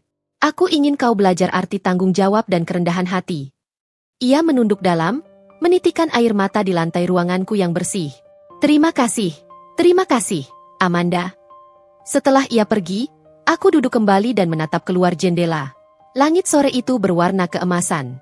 Aku tak tahu apakah itu tanda penutup atau awal dari sesuatu yang baru. Malam harinya, aku pulang ke rumah besar yang kini terasa lebih sunyi dari biasanya. Bukan kesepian yang menakutkan, tapi ketenangan yang lama kutunggu. Di ruang tamu, kulihat sosok wanita renta duduk dengan mata berkaca-kaca. Buse, ia tampak jauh berbeda dari dulu. Pucat, kurus, dan suaranya parau ketika menyapaku. Amanda, kamu masih ingat sama ibu? Aku mendekat pelan. Bagaimana aku bisa lupa? Air mata menetes di pipinya. Ibu menyesal. Ibu dulu jahat padamu. Ibu buta karena percaya pada omongan orang. Sekarang Rizal pergi entah kemana. Ica pun hancur. Ibu tinggal sendirian. Aku duduk di seberangnya, menatap mata tua itu yang dulu penuh kebencian tapi kini hanya berisi penyesalan. Kenapa ibu baru menyadari semua ini sekarang? Ibu tidak tahu. Mungkin karena dulu ibu terlalu bangga pada anak sendiri. Ibu pikir dia lelaki baik, tapi ternyata dia hanya meniru keserakahan orang-orang yang menjerumuskannya. Aku menarik napas, lalu menuangkan teh di cangkir di hadapannya. Minum dulu, Bu. Ia menatapku terharu. Kamu masih sebaik ini setelah apa yang kami lakukan. Aku tersenyum tipis. Kebaikan tidak akan pernah berkurang hanya karena orang lain tidak menghargainya. Tangannya gemetar ketika memegang cangkir. Kamu lebih kuat dari yang ibu kira, Amanda. Ibu berdoa supaya Tuhan selalu lindungi kamu. Malam itu kami berbicara lama. Tentang masa lalu, tentang kesalahan, tentang luka yang tak bisa dihapus tapi bisa dimaafkan perlahan. Aku tahu, meski tak ada kata, maaf, yang sempurna, tapi penyesalan Bu Siti tulus. Dan untuk pertama kalinya, aku merasa ringan. Keesokan harinya, aku kembali ke kantor. Di ruanganku, aku menemukan selembar surat di atas meja. Dari Rizal. Tulisan tangannya masih sama, tegas tapi kali ini goyah di beberapa bagian. Amanda, aku tahu aku tak pantas menemuimu lagi. Aku memutuskan pergi jauh, mencari cara untuk menebus semua kesalahan yang kubuat. Aku tidak tahu apakah aku bisa memulai hidup baru, tapi aku ingin kamu tahu satu hal. Aku menyesal bukan karena kehilanganmu, tapi karena menyadari terlalu terlambat bahwa kamu satu-satunya orang yang benar-benar tulus padaku. Tanganku sedikit bergetar memegang surat itu. Untuk pertama kalinya setelah sekian lama, aku meneteskan air mata. Bukan karena sedih, tapi karena akhirnya aku bisa benar-benar mengucapkan selamat tinggal pada masa lalu yang dulu membelengguku. Hari-hari berlalu dengan tenang. Perusahaan terus tumbuh. Banyak orang datang menawarkan kerjasama, tapi aku lebih selektif sekarang. Aku belajar dari semua luka yang pernah kudapat. Ica, yang dulu menjadi duri, kini benar-benar berubah. Ia bekerja keras, rendah hati, dan perlahan mendapatkan kepercayaan rekan-rekan lain. Aku tidak tahu apakah aku bisa benar-benar memaafkannya sepenuhnya. Tapi setidaknya aku bisa hidup tanpa membencinya lagi. Suatu sore, saat matahari tenggelam di balik gedung-gedung tinggi, aku berdiri di balkon kantor menatap ke kejauhan. Dalam hati aku berbisik pelan, kadang, luka memang tidak bisa dihapus. Tapi dari sanalah kekuatan lahir. Dan aku tahu, mulai hari itu, semua yang pernah menghancurkanku sudah tidak punya kuasa lagi atas hidupku. Aku bukan lagi Amanda yang dulu ditinggalkan dan diremehkan. Aku adalah Amanda yang berdiri di atas luka-luka lamanya. Bukan untuk membalas, tapi untuk membuktikan bahwa ketenangan adalah balas dendam paling manis yang pernah ada. Pagi itu langit berwarna keperakan. Kabut tipis turun di antara gedung-gedung tinggi Jakarta, menutupi sebagian pemandangan dari jendela ruanganku di lantai 23. Aku menatap keluar sambil memegang secangkir teh hangat, membiarkan uapnya menari pelan di udara. Sudah lama aku tidak merasa sesenyaman ini. Tenang, bebas dari kecemasan yang dulu seperti rantai di leherku. Perusahaan terus berkembang pesat sejak aku mengambil alih sepenuhnya. Para karyawan yang dulu ragu kini justru bangga dipimpin olehku. Tidak ada lagi bisikan meremehkan yang menyebutku hanya istri orang kaya atau wanita beruntung. Semua melihatku sebagaimana aku seharusnya dilihat. Sebagai pemimpin yang bekerja keras, bukan hasil dari belas kasihan siapapun. Hari itu aku dijadwalkan menghadiri acara amal tahunan. Acara ini sebenarnya digagas oleh almarhum ayahku dulu, tapi selama bertahun-tahun terlupakan karena sibuknya urusan keluarga. Kini aku memutuskan untuk melanjutkannya. Ada kepuasan tersendiri saat aku bisa menggunakan kekayaanku bukan untuk menunjukkan siapa aku, tapi untuk membantu orang yang pernah berada di posisi seperti diriku dahulu. Tak berdaya, direndahkan, dan dikhianati. Ketika mobil berhenti di halaman ballroom besar tempat acara diadakan, aku turun dengan langkah mantap. Suara kamera berderak pelan dari para jurnalis yang meliput. Aku tidak berpose, tidak tersenyum berlebihan, hanya berjalan dengan tenang menuju pintu utama. Di dalam ruangan, berbagai tokoh penting telah berkumpul. Mereka menyalamiku satu persatu, menyebut namaku dengan hormat yang dulu tak pernah kubayangkan akan kudapatkan. Namun di tengah keramaian itu, mataku menangkap satu sosok yang berdiri agak jauh di sudut ruangan. Rambutnya sudah memutih sebagian, tubuhnya kurus, tapi sorot matanya tak salah lagi. Riz. Ia datang dengan setelan sederhana, tampak canggung di antara tamu-tamu berjas mahal. Tatapannya menelusuri ruangan hingga akhirnya berhenti padaku. Aku hanya berdiri diam. Tidak ada rasa benci, hanya rasa asing yang begitu besar antara kami. Ia berjalan perlahan mendekat, menundukkan kepala ketika sudah berdiri di hadapanku. "Selamat, Amanda," ucapnya pelan. "Terima kasih," jawabku singkat. "Aku tidak menyangka kamu bisa sejauh ini." Aku tersenyum samar. "Bukan aku yang berubah, Rizal. Hanya saja kamu baru melihatku dengan mata yang benar." Ia terdiam. Matanya memancarkan rasa bersalah yang dalam. "Aku tidak datang untuk mengganggumu. Aku hanya ingin menyerahkan ini." Dari dalam jasnya, Ia mengeluarkan sebuah amplop kecil. Ketika kubuka, di dalamnya ada foto lama, foto pernikahan kami. Masih sama seperti dulu, aku mengenakan kebaya putih sederhana. Ia berdiri di sampingku dengan senyum lebar yang kini terasa asing. Aku ingin kamu simpan. Aku tidak pantas lagi menyimpannya, katanya lirih. Aku menatap foto itu sejenak, lalu mengembalikannya. Kamu simpan saja, Rizal. Itu bagian dari hidupmu juga. Aku sudah tidak membencinya. Aku hanya tidak ingin mengulangnya. Ia mengangguk pelan. Aku bersyukur kamu sudah menemukan kebahagiaanmu. Aku menatapnya tanpa senyum. Kebahagiaan tidak datang dari balas dendam, Rizal. Tapi dari kemampuan untuk memaafkan tanpa harus melupakan pelajaran yang datang bersamanya. Wajahnya menegang. Ia menarik napas panjang, lalu pergi tanpa kata. Aku mengikutinya dengan pandangan sampai sosoknya menghilang di kerumunan tamu. Setelah acara berakhir, aku duduk sendiri di balkon hotel tempat acara itu diadakan. Angin sore berembus lembut, membawa aroma laut dari kejauhan. Pikiranku melayang pada perjalanan panjang yang kulalui. Semua penderitaan, penghinaan, dan air mata yang dulu kutelan sendirian kini terasa seperti bayangan jauh. Bukan karena aku melupakannya, tapi karena aku akhirnya bisa berdamai dengan masa lalu. Tiba-tiba ponselku bergetar. Sebuah pesan masuk dari Ica. Terima kasih sudah memberi aku kesempatan, Amanda. Aku tahu aku tak akan pernah bisa menebus semuanya, tapi aku belajar banyak darimu. Tentang kerja keras, tentang tanggung jawab, tentang menerima diri sendiri. Semoga suatu hari aku bisa benar-benar pantas menyebut diriku manusia lagi. Aku menatap layar ponsel itu lama, lalu tersenyum kecil. Setidaknya, dari semua luka, ada sesuatu yang baik tumbuh. Ica mungkin bukan orang baik di masa lalu, tapi aku bisa melihat tekadnya sekarang.